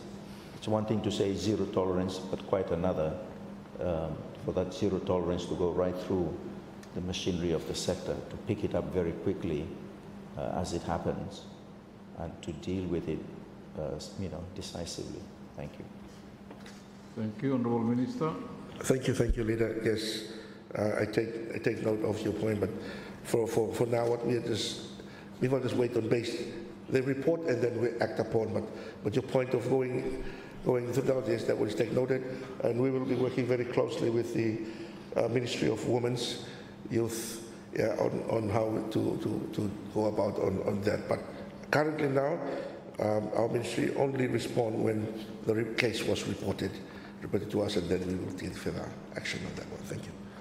Honourable Minister. Honourable Leader of Opposition. Yeah, I think this needs to go through the entire education system. Once all get 18, beginning 18 and above, they're legally adults, and also, so, law may give him more rights and protections. But most of our students, right throughout the system, are 18 and below, and those protections must be there. Abuse happen, you may just never think of it as abuse no more. By Prime Minister Sabe, last time no Selwyn College before, one bal tisa 8 man sa bulong whistle rugby last time. Him libat all loget boys too. What's a story me? I think Prime Minister no herem but so something happen. We just are not. So you may just look him or you may make fun no more. Kind of say, but I'm serious matter where I'm leaving scars on lives for individuals. So when you say a zero tolerance approach, hallelujah, we say amen to that. But then there must be institutional mechanisms to make sure that that is, and right across our system. Next question, Longo, page 68, looks at TVET. This one, TVET Training HQ. So I am what got him headquarter blog at Lowe, and it seems to be. I mean, there is no other charges. Now me wonder what they actually do. or where o kita waka from. Thank you, Honourable Minister. Thank you, Chair. Thank you, Leader.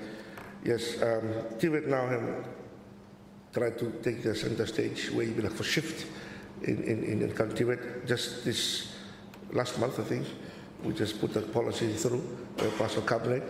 So this Tibet law here is there are two officers who are currently inside law under the ministry, Med Office, the headquarters. Thank you. Thank you. Honourable MP for East Arare. Thank you, Chair. Thank you, Minister. Just for my own clarification, when it comes to grants, school grants or ECE grant, is it based on students? It's based on per head, yeah, but students. Thank you. Honourable Minister. Yes, I'm based per head.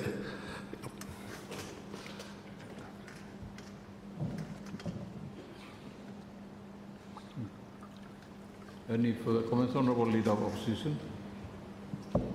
School Services Unit, Migolo 729. Am I right, sir? Yes, go ahead. Okay.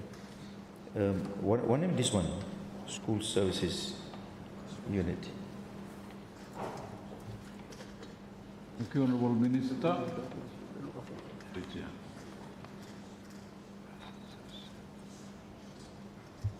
This unit, thank you, sorry, Chair, thank you, Chair. Thank you, Leader. This school service unit is, the unit sit inside law, Med, we have look after Mogata, ECE, primary and secondary schools. And that unit, thank you. Thank you, Honourable Leader. Yeah, thank you, sir. Me looking this whole allocation for sports grant, 1 million. I may make me a little bit thinking, hey, nice unit, this one, So the matter of sports in our schools is a very, very serious weakness in our education system. Of course, you may treat academic curriculum and manual arts, or something good something, but sports and extracurricular pursuits, important to us. The level of organized sports, we talk about it. The level of organized sports in our schools. Tayo mo gat miss nare titisam yumi eti. Uy, man naroe. Tayo mo school come for compete. Rav quality mo gat man we play, but go play lot national squad blow me too. And so, of course, now sports is in itself a very huge economic activity industry. And you mean Miss Outland, Fiji, Samoa, places, or get invest lohem, so get them returns lohem too. So not only is it good for intellectual growth and physical growth, but there is economic return in it. So organized sport in schools ought to be mandatorily required of school leaders to make sure lohem. So I'm just wondering where we are, Lord, this one. I mean, we're building schools where no garden playing field too, You may go put them no more halfway on Val Hill and also.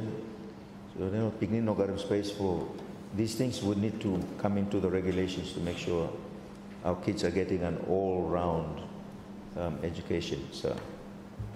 Thank you, Honourable Minister. Thank you, Chair. Thank you, Leader. For your valid comments, yes. Sports or physical education is very important in our school.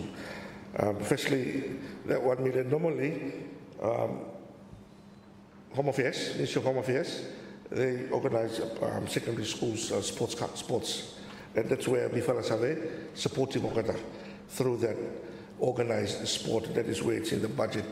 Our budget support to the Home Affairs is 1 million. That's why it's there. But now in our planning, yes, just. Last month or 2 months ago, thanking PRC for funding a training where all that training Mogata physical education teachers, where Kartika will come from the provinces, and they train them in the the facilities below there. So because that is what the strategic plan that the ministry is having now to re-engage on physical education. So we are taking a strategic action on reintroducing or having physical education features back into our schools. So that's where we are started now to train our teachers, our trainers, to train our kids inside of the schools. Thank you. Thank you, Honorable Chair PAC. Thank you. So 75 grant unit here.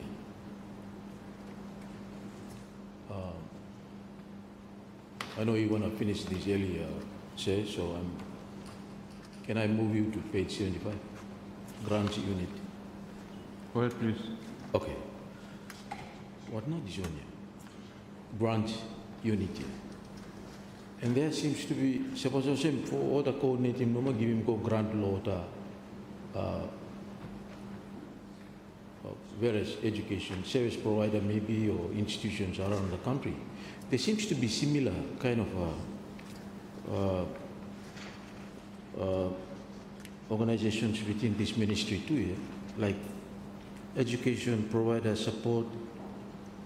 Look at all the duplicating no more. Same role, strategic support division, teaching service division, school services, all of this. So, well, let's start off with what is that grant unit here? Where do they source their grants from? Thank you. Thank you, Honorable Minister.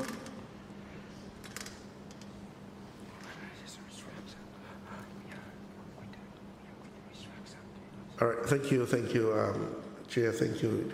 That particular grant unit is sit inside LOMAD, where I am comprised of those Ministry of Finance, and it's an organizational structure where we are currently working on and looking at reviewing how that structure inside law office at the moment. Thank you. Thank you, Honorable Chair. Yes. Yeah. So, Chairman, it sounds as if some of these functionalities that we are giving to some of these units seems to be duplicating each other no more. And I think these were, some of us have been asking for you to really clean him up budget blue. Where there are duplications, you try for amalgamating order, almost, so that we can have better, efficiency, economy, value for financial resources invested in these institutions or said. So if they are only there for the distributing now, this is a financial resource here, then by me come the next question to me, I mean, how effective is this in terms of really capturing now, some of the very negative reporting that we've been having in the education sector's financial reporting, I must say. Is it working well for you or no? And it comes back to, I think, some of the points that our colleagues on this side of the house here are raising today. Can we find better way for improvement? You are a very big expenditure, spending ministry, but for good purpose, generating very good the demand side on the economy, spending into the economy.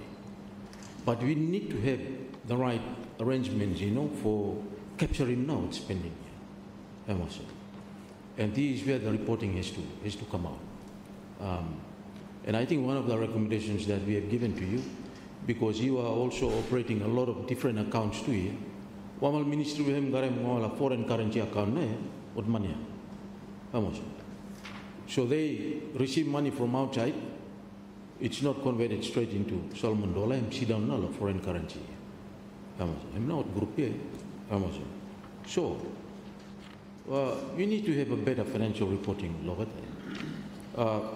Me had a little bit explanation to you, finance minister today about Microsoft D365 here. From the way that IMF have made their comment on that 365 here, in fact, you may not know using properly. it is a very less expensive digital technology beside the financial reporting. It's a cloud-based system. So, easy for every ministry for a museum, and you can actually gain access to a lot of improvement. It's set up to back up that kind of management infrastructure. Suppose you reading the report below IMF below there, we find out that we are not utilizing that the 365 full program below there, even low side, low training, low reporting, and that sort of thing. It is in there. So last time when we were complaining about this moving away from the previous Microsoft something 2009, and then moving into this, I think you mean not utilizing properly. It is there. I think this is where we need to do a lot of investment, and we need to start with these guys on the man where Sidan law behind law to finance and healthier, so that we can really capture him now, those heavy spenders into the economy, but because they are the ones generating a lot of demand within the economy. So no talks so that's how I see about this grant unit here. Say, it should be really equipped with financial reporting kind of investment. Right people should be there. And I think all Minister of Public Service need to give assurance to them to have qualified people, for staffing law future. So, Minister, I want now, Minister, I'm explaining come, but me to Torwe comes and no more meeting around him. Thank you, sir. Thank you, Honourable Minister. Thank you, Chair. Thank you, Leader, Chairman of PAC. Yes, as me, just to correct my statement earlier on, the grants unit is sit within our ministry, and Ogata look after another education grants that goes to the schools and EPs, those grants. So they sit inside we employ them, and that's a unit within us. And they are really doing a very good job, and it's working for us. They disperse, and at the same time, they follow up and they do the reports. So for us, it's working. But thank you for those advices and those comments. We've been helping me for more to then as we've got qualified, we need more qualified workers to come and work in this unit. So thank you so much, Leader, Chairman. Thank you, Minister. Honourable. To say with that, I really appreciate comment below, Minister. So I would take it that these are accounting officers or accounts officers or financially qualified officers. So they are part of the accounting cadre, isn't it? I'm now water law this fellow unit here, and is there any way that you find them as well placed to improve the side of financial reporting here, or no more? Because I think you remember early law this year, Public Expenditure Committee and start for doing inquiry no more. I think second day no more. I think make second day no more. Everyone full stop now. I mean, over the now go at that time. Me no journey more. Second day no more. And you know what? The biggest problem now is financial reporting. So when you say that these guys are adding value to the functioning below ministry below, but we try to track the financial transactions or reporting law early law this year. Second day no more. First day, second day, every hearing collapse now. So, Minister, I think you need to do quite a bit work more to get this financial reporting here done, because time you say they are doing very good, but exercise when we will begin here, but no more. So I'm not sure. I mean, you know by Sabe, Minister. Me point him out no one is honest. Thank you, Honorable Chairman. Honorable Minister of Finance. Thank you, Chair, and thank you, Chair of PAC. I think this is important, and that's the work in progress when it comes to D365. We have to improve it, and of course, training on it and roll out to government ministry and agency. But I think there's a challenge, especially when we adopt to some kind of a system that help us to improve, especially on the procurement processes and reporting, and of course the need for monitoring as well. So I think that's it. But it's important to work with them at key ministry, which is consume much more bigger part of the annual budget. Thank you. We know. Thank you, Honorable Leader of Opposition. Yeah, this is of course a much broader question or systems aspects where Chairman PAC raised him, Minister responded, D365 frustrations more than anything. They're really frustrating. We're not getting the quality of reports outlawed that one way imisabe bahemi reliable. So Minister must work out. One of the recommendations last year by Public Accounts was that you have a dedicated unit within Treasury whose role is simply reporting, crunching the reports. So you're having reliable data coming out from government on a monthly basis. So we know, the ministry knows too. The ministry sabe one MME happen lo budget lo keta and one no happen yet and how they can plan. But it allows parliamentary oversight too to be a little bit more proactive. So you must do this one. And surely, the other countries, even in the region, have gone through this or are using systems.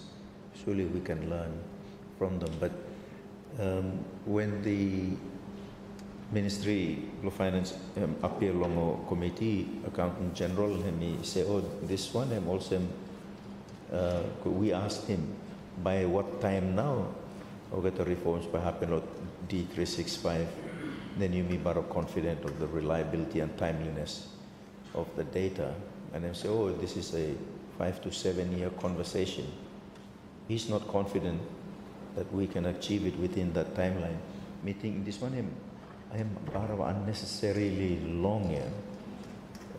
And if it is a capacity issue within, we import that capacity, we buy it and hope that it trains and transfers to our people. And you may employ a lot of young graduates here and mentor and train him over the time you may get him. Or people overseas come help him. But it's so critical because, you may appropriate based on data where reliability blame is not vouched for is a significant, serious weakness in our budgeting cycle, but also, of course, in expenditure oversight. Thank you, sir. Thank you. Honorable Minister of Finance. Thank you, Chair. Thank you to the leader of Song Opposition. I think that really need some direction given, and of course, because that's one of the problems that we face in terms of up-to-date reporting and even monitoring, and the challenge as well because of I think something that the Ministry of Planning also working on that as part of their role of monitoring and reporting, of course, evaluation. But the system, I think, point the Chair of PAC and highlight true that they need for you may fully utilize this system. There's still need for you, and of course, important point noted too that there should be a dedicated unit or that really focus on this one. So I think that important recommendation. Thank you, Chair. Thank you, Honourable Minister. Any further comments, Honourable Leader of Opposition? Thank you, sir. Just come back to the Minister of Education. We know we have local government levels. We have 10 education authorities, 9 provinces plus city council. How many more private or non-government education providers do we have? Thank you, Honourable Minister.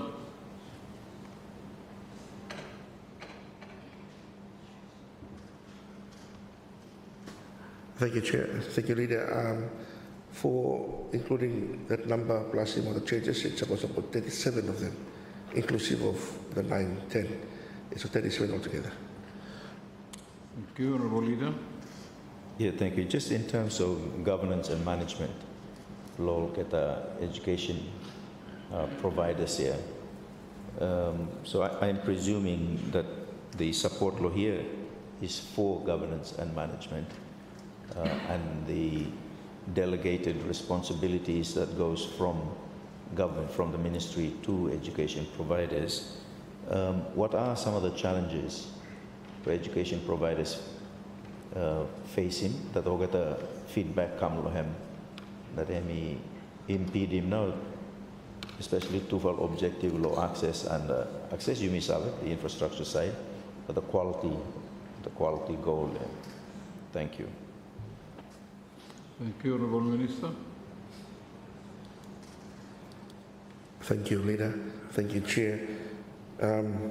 Obviously, resources, one of the main struggles Lokata resource and capacity for the EPs.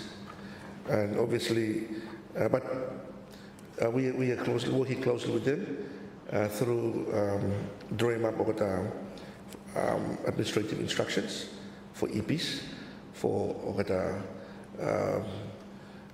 as we mentioned earlier on, we will be devolving some of these roles go down low or EPs, and I think just out of my head, go to GP province, have already signing the agency agreement to devolve some of this power, but they send them, maybe give him go to work a lot of EPs, it requires capacity to resources. So these are real quite good struggles, but this is what the Act is focusing on. So we are now working, the ministry now is working into developing that administrative instructions for EPs, or how these challenges that will be addressed going forward. Thank you. Thank you, Honourable Minister. The Honourable Chair, PAC. Sorry, sir. So, looking at the functions, for instance, on page 75 and 74, say, I just wanted to get some better understanding and value no more, or the way that, we are allocating resources to this, two sub-entities, within the ministry. Yeah, the branch unit, and you have, education provider support, almost in some ways, they are either interrelated or are providing services in support of each other, yeah? So if we are to consider how now resources are allocated to these two bodies, yeah? At what point do your ministry basically close at getting the reporting?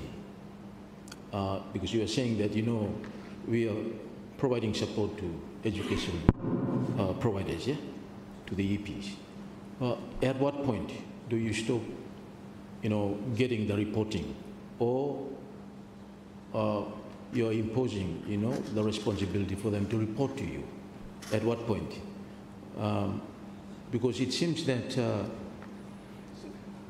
as we are delegating authority to the EP, these are follow-through actions here, on reporting, will become a very expensive exercise here, because we are really reaching right down into, almost all other activities of the EPs in ensuring that every schools that are affiliated, under these EPs have to comply with the reporting. We just want to understand that, no more in the context of the budget, yeah, say, and also in the way that we have allowed, this ministry to come up with almost, all sub-entities. Somehow seems to be duplicating of the responsibility below the normal, and really complicating the role of reporting. And therefore, when it comes to this very, very essential, responsibility that Parliament has, to enforce accountability, Lord, government agencies, believe me, or to exercise the accountability responsibility, Lord. We are basically handicapped now simply because they're reporting no say come now. So we have these parliamentary services below, select committee below parliament here. Basically, one full year no perform any responsibility. No, just a PEC parliamentary what I mean expenditure committee. So say I just want to get that out, from this because it's quite relevant in the way that you may allocate more resources here, so that maybe both ministers, you can start think seriously about review how now the depth of the functionalities within your ministry. Thank you, sir. Thank you, Honourable Chairman. Honourable Minister. Thank you, Chair. Thank you, Chair PAC, Member for Central Honiara. Yes, thank you for those points in those notes where you caution them, my ministry and also the finance. But for my ministry, once we give out grants to schools and EPs, there's standard procedure, especially in terms of their retirement, whereby they give income. And specifically, some of these grants they given are specific grants mainly for teaching and learning, and not for other things more. There are specifics that was given down with the grants, so they are only to spend within those specific areas where have touching teaching and learning. And then once they use it, there is a acquittal form or retirement form we also do before, given back to the ministry. But once it's paid through the finance is the one where maybe they come back now, but then the main reports we have come through that system of the 365. But for our ministry, we've got a standard procedures or the retirement processes where funds this was given to the EPs or to the schools, they have to do retirements, and that's how we get those reports from our ministry. Thank you. Thank you, Honourable Minister. Honourable Chairman PAC. Thank you, sir, and me like to thank him. It seems it's not a really a big role of responsibility in retirement no more. I mean, when you talk about, what is allocated for teachings and learnings and that sort of thing, but still we are having difficulty in reporting, I must say. So I think that is a real challenge for you, and that's basically the point that me like to raise here, Mr. Chairman, that I think there is a need for you to really clean him up now, budget, but let us not, in a way, shy away from our responsibility to ensure that we must continue to increase him now our effort and investment in this particular sector. But I think a lot of explanation that Minister you tell him this time, and basically in a way point to the kind of complications where we now realize that the lack of reporting has caused the whole problem of budgeting every year a very, very difficult task. I think we need to find a system that Babaim really improve reporting. I think application of D365 here, you may need to, I was just reading this report by the IMF, paragraph 20 below, tell him that all of that is basically him online no more, you may no more no utilize him. And in particular where we have all the schools and EPs out there in the provinces, as long as they have internet connection, I think they can utilize this technology, for purposes of reporting. So that's the point that me like to emphasize him now, say that both ministers, I think you may need to really invest in time, to get our reporting, and done on this part. Thank you. Thank you, Honourable Minister. Thank you, Chair. Thank you, Chair of Public Health Committee. Your points are well noted. Before education, we were like stuck up more Selenia, but we are. You know what was given to us, but your points are well noted. Thank you so much. Thank you. Honourable MP for Mr. Arar. Thank you, Chair. So for the grants unit, now it's very clear in terms of the work that they do.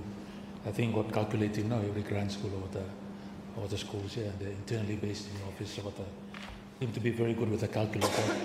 So, yeah, I think what should hold there now. But I was just going to ask in terms of this unit and the implementation rate for grants going out to schools.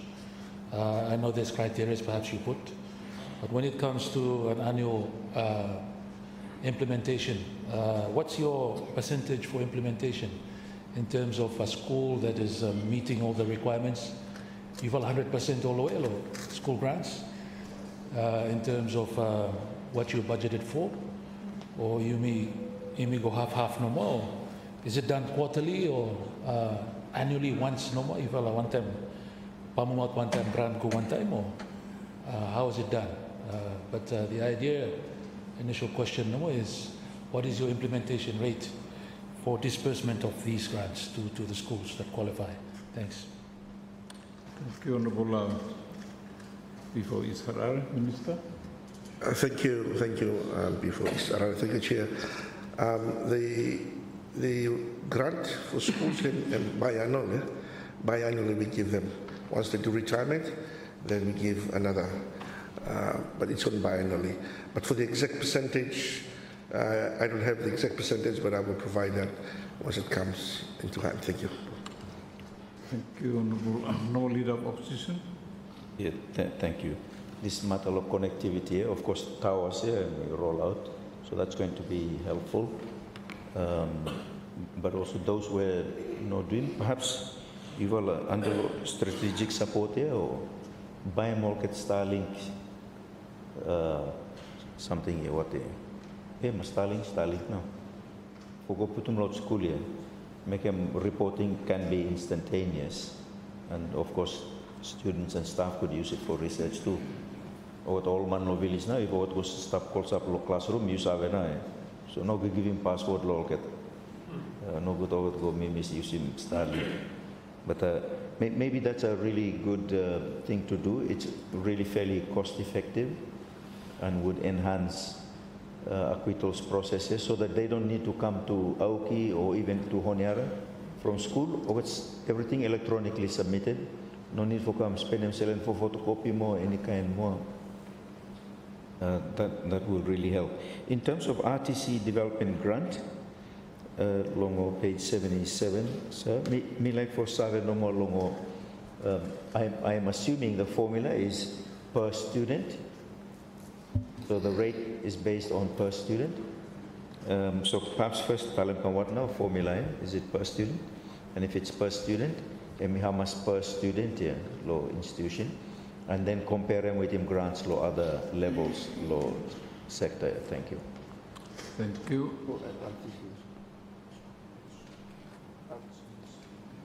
Honourable Minister.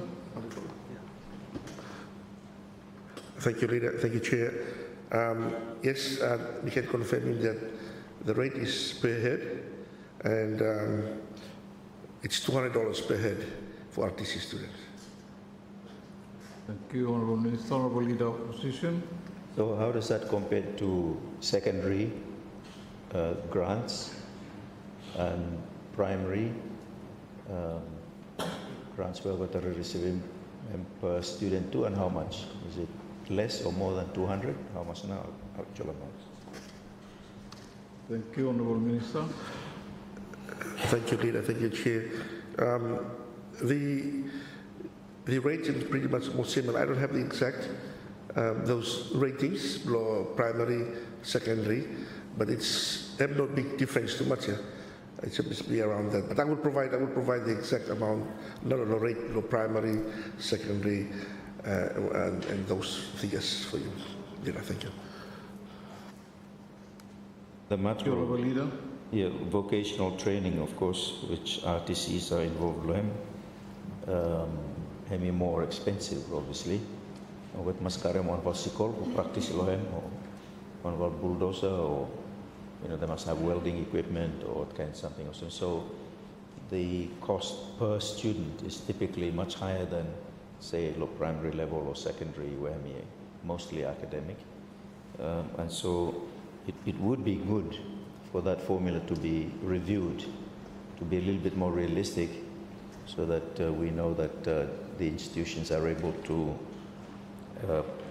provide a little bit more of what kind of machinery or kind something else more than needing. Low agriculture or mechanics or carpentry or walking roads or house or kind of something.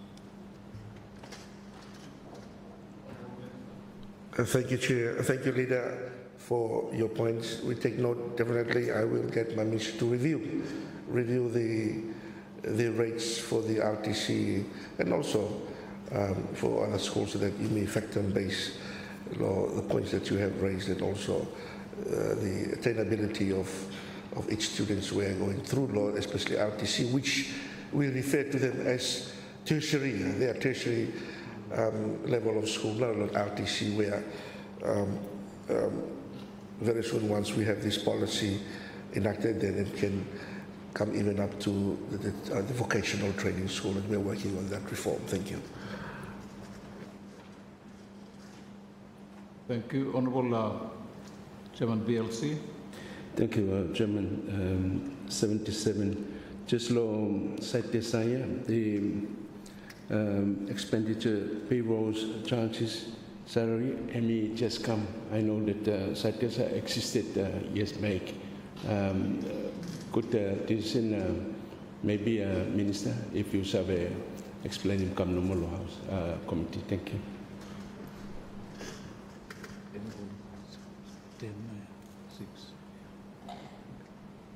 Thank you, Honourable Minister. Thank you, Chair. Thank you, Chairman, for being so legislative. Yes, obviously by me, I'm expecting that question. What happened is it's just a basic on law chart of account. Now that CITESA have got him on head, level subhead, so it was shipped. But basically, before him inside law, under law med headquarter. That's why now I have zero, but normally it used to appear in the under med headquarter. But just this year, finance has given us CITESA ahead now, so that's why it's been transferred. That's why you look at zero, but they have no zero. Hem used to be part law med, but now that we have the chart of account for CITESA, so that's why we have the 00 and then new one for this year. Thank you so much. Thank you, Honourable Minister. Honourable MP for Small Malaita. Mr. Chairman, me want to go to page 82 and 83. Hey, over there.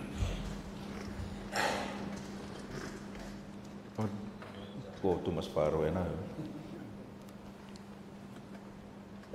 Law page 78, sir, curriculum development. Last year, when we were looking at the budget for this year, we raised the issue law curriculum. Minister may aware of this one, and Minister Hemi say curriculum Hemi cleaned up, so no anything else inside, but that there was some work to verify that that is the fact. Longo LGBTQ elements inside Longo curriculum. Has that work been done?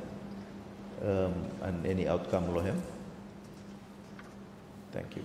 Thank you, Honourable Minister.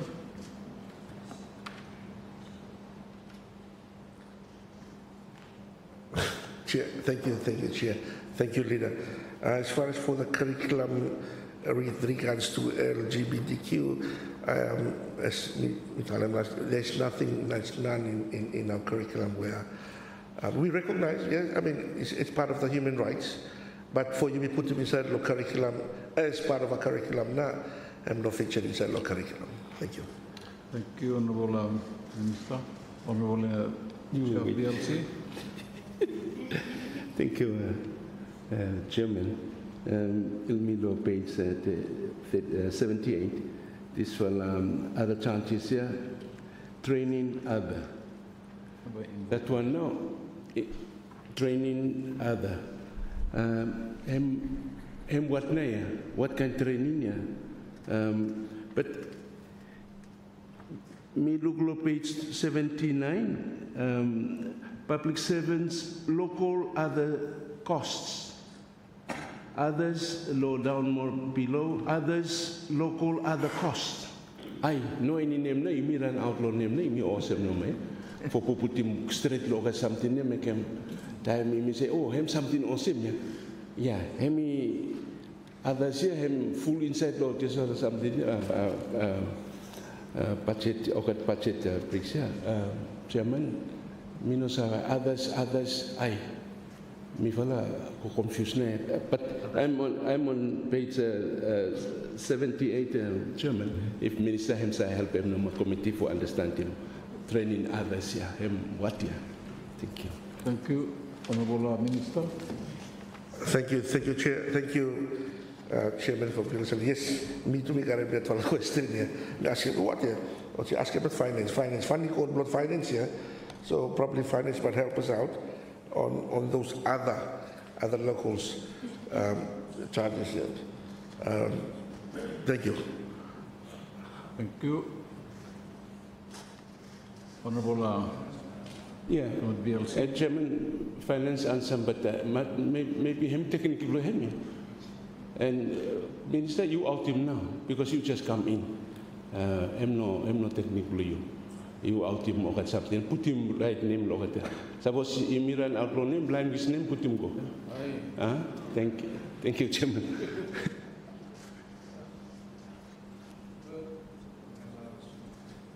Thank you. Minister of Finance. Thank you, Chair. I think I'm all right.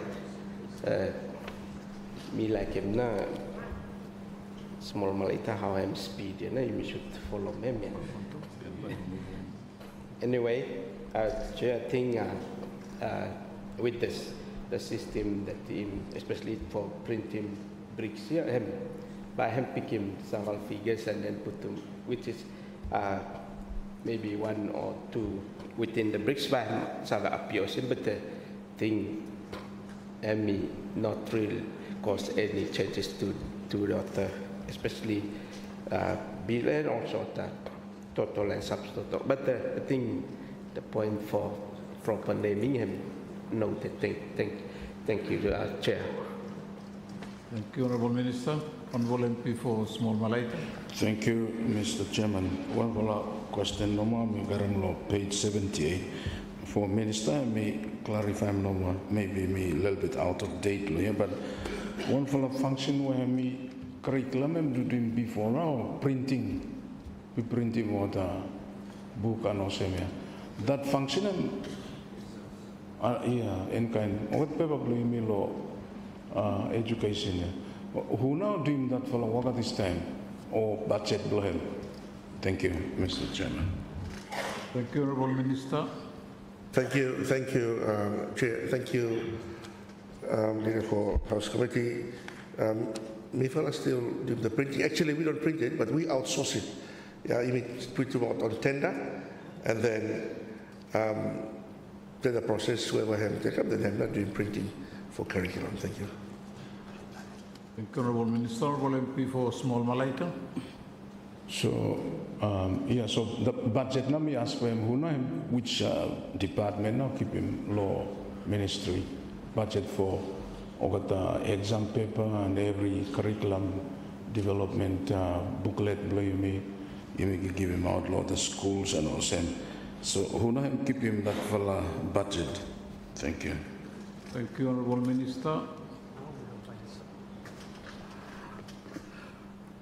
Thank you, Chair. Thank you, Chair, for House Committee. If you look another head 055, that is under the Education Resource Unit, right? And come under there. For printing of exam paper, and come under NED. I've got another head below NED there. We're printing exam, but for resources, and not come under the Resource Unit there. Thank you. Thank you. And for the Honourable MP for East Ra'are. Thank you, Chair. Page 79 more on National Library. Just wanted to know, I think National Library na side lo MID building lo there. Just wanted to know how now visitation numbers flow annually. People kakam lo library lo there. Maybe increase or interest them bibig lo there for people kakam lo using library lo. Thank you. Thank you. Honorable Minister. Thank you, Chair, and thank you MP for East Ararai. Yes, our students believe me, we're using that library. Said that library is under resourced, and currently we are planning to build a new one. Yeah, it will be built, and the donor funding. We are now working on the designs.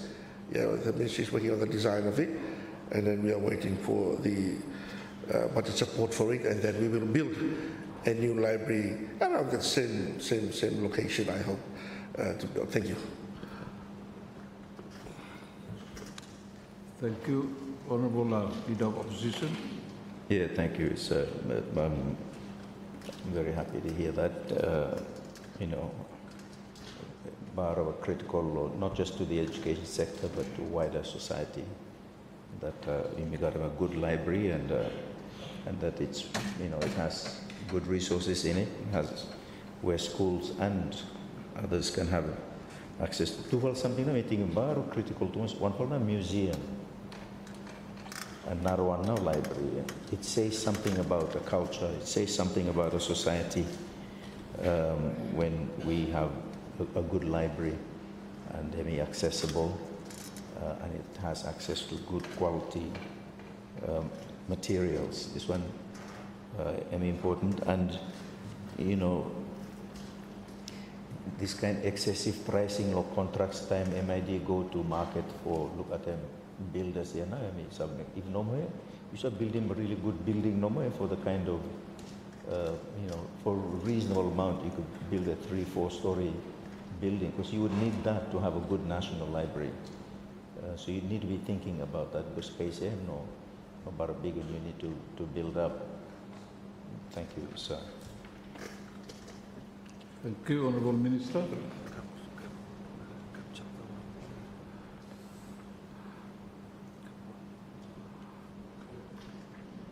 Then you have to walk in this way. 10 to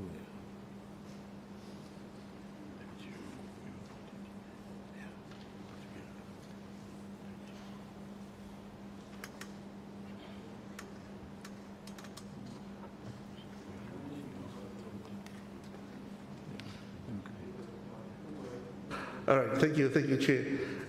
Thank you, Leader. Mino really taking me. When you asking a question, or you're making a comment, a note about it? Thank you, Honorable Leader. No, me de say no, you on my favorite tabu blomina. No, me say.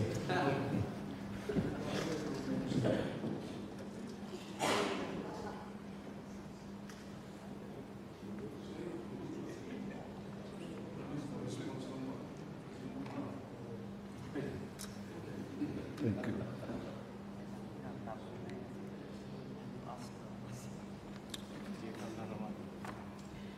Honorable Minister of Finance.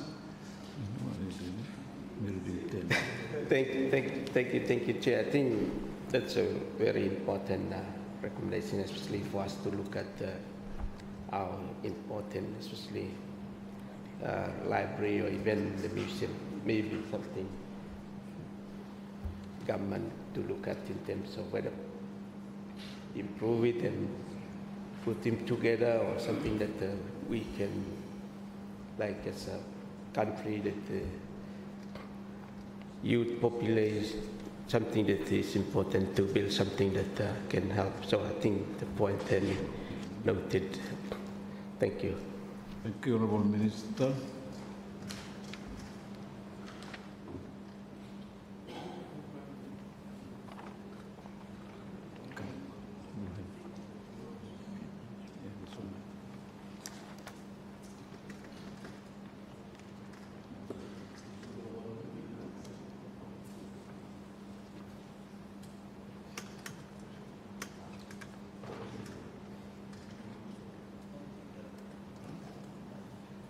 Mr. Speaker, in accordance with Standing Order 35.4, I move that the debate on this head is adjourned to the next sitting day.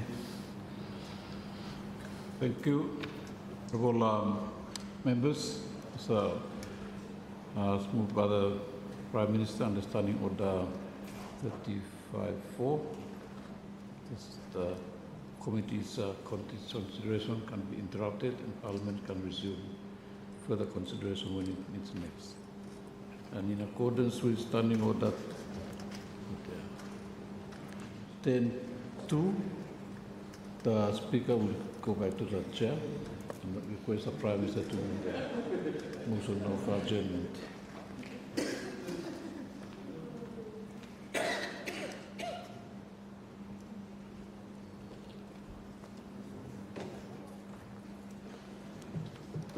Thank you, Honourable Prime Minister. Thank you, Mr. Speaker. I move that Parliament do now adjourn. Thank you, Honourable members. This has been moved that Parliament do now adjourn. All those in favour say aye. Aye. Those against say no. I think the ayes have it. The ayes have it. Parliament is resumed 9:30 a.m. tomorrow, Friday. Thank you.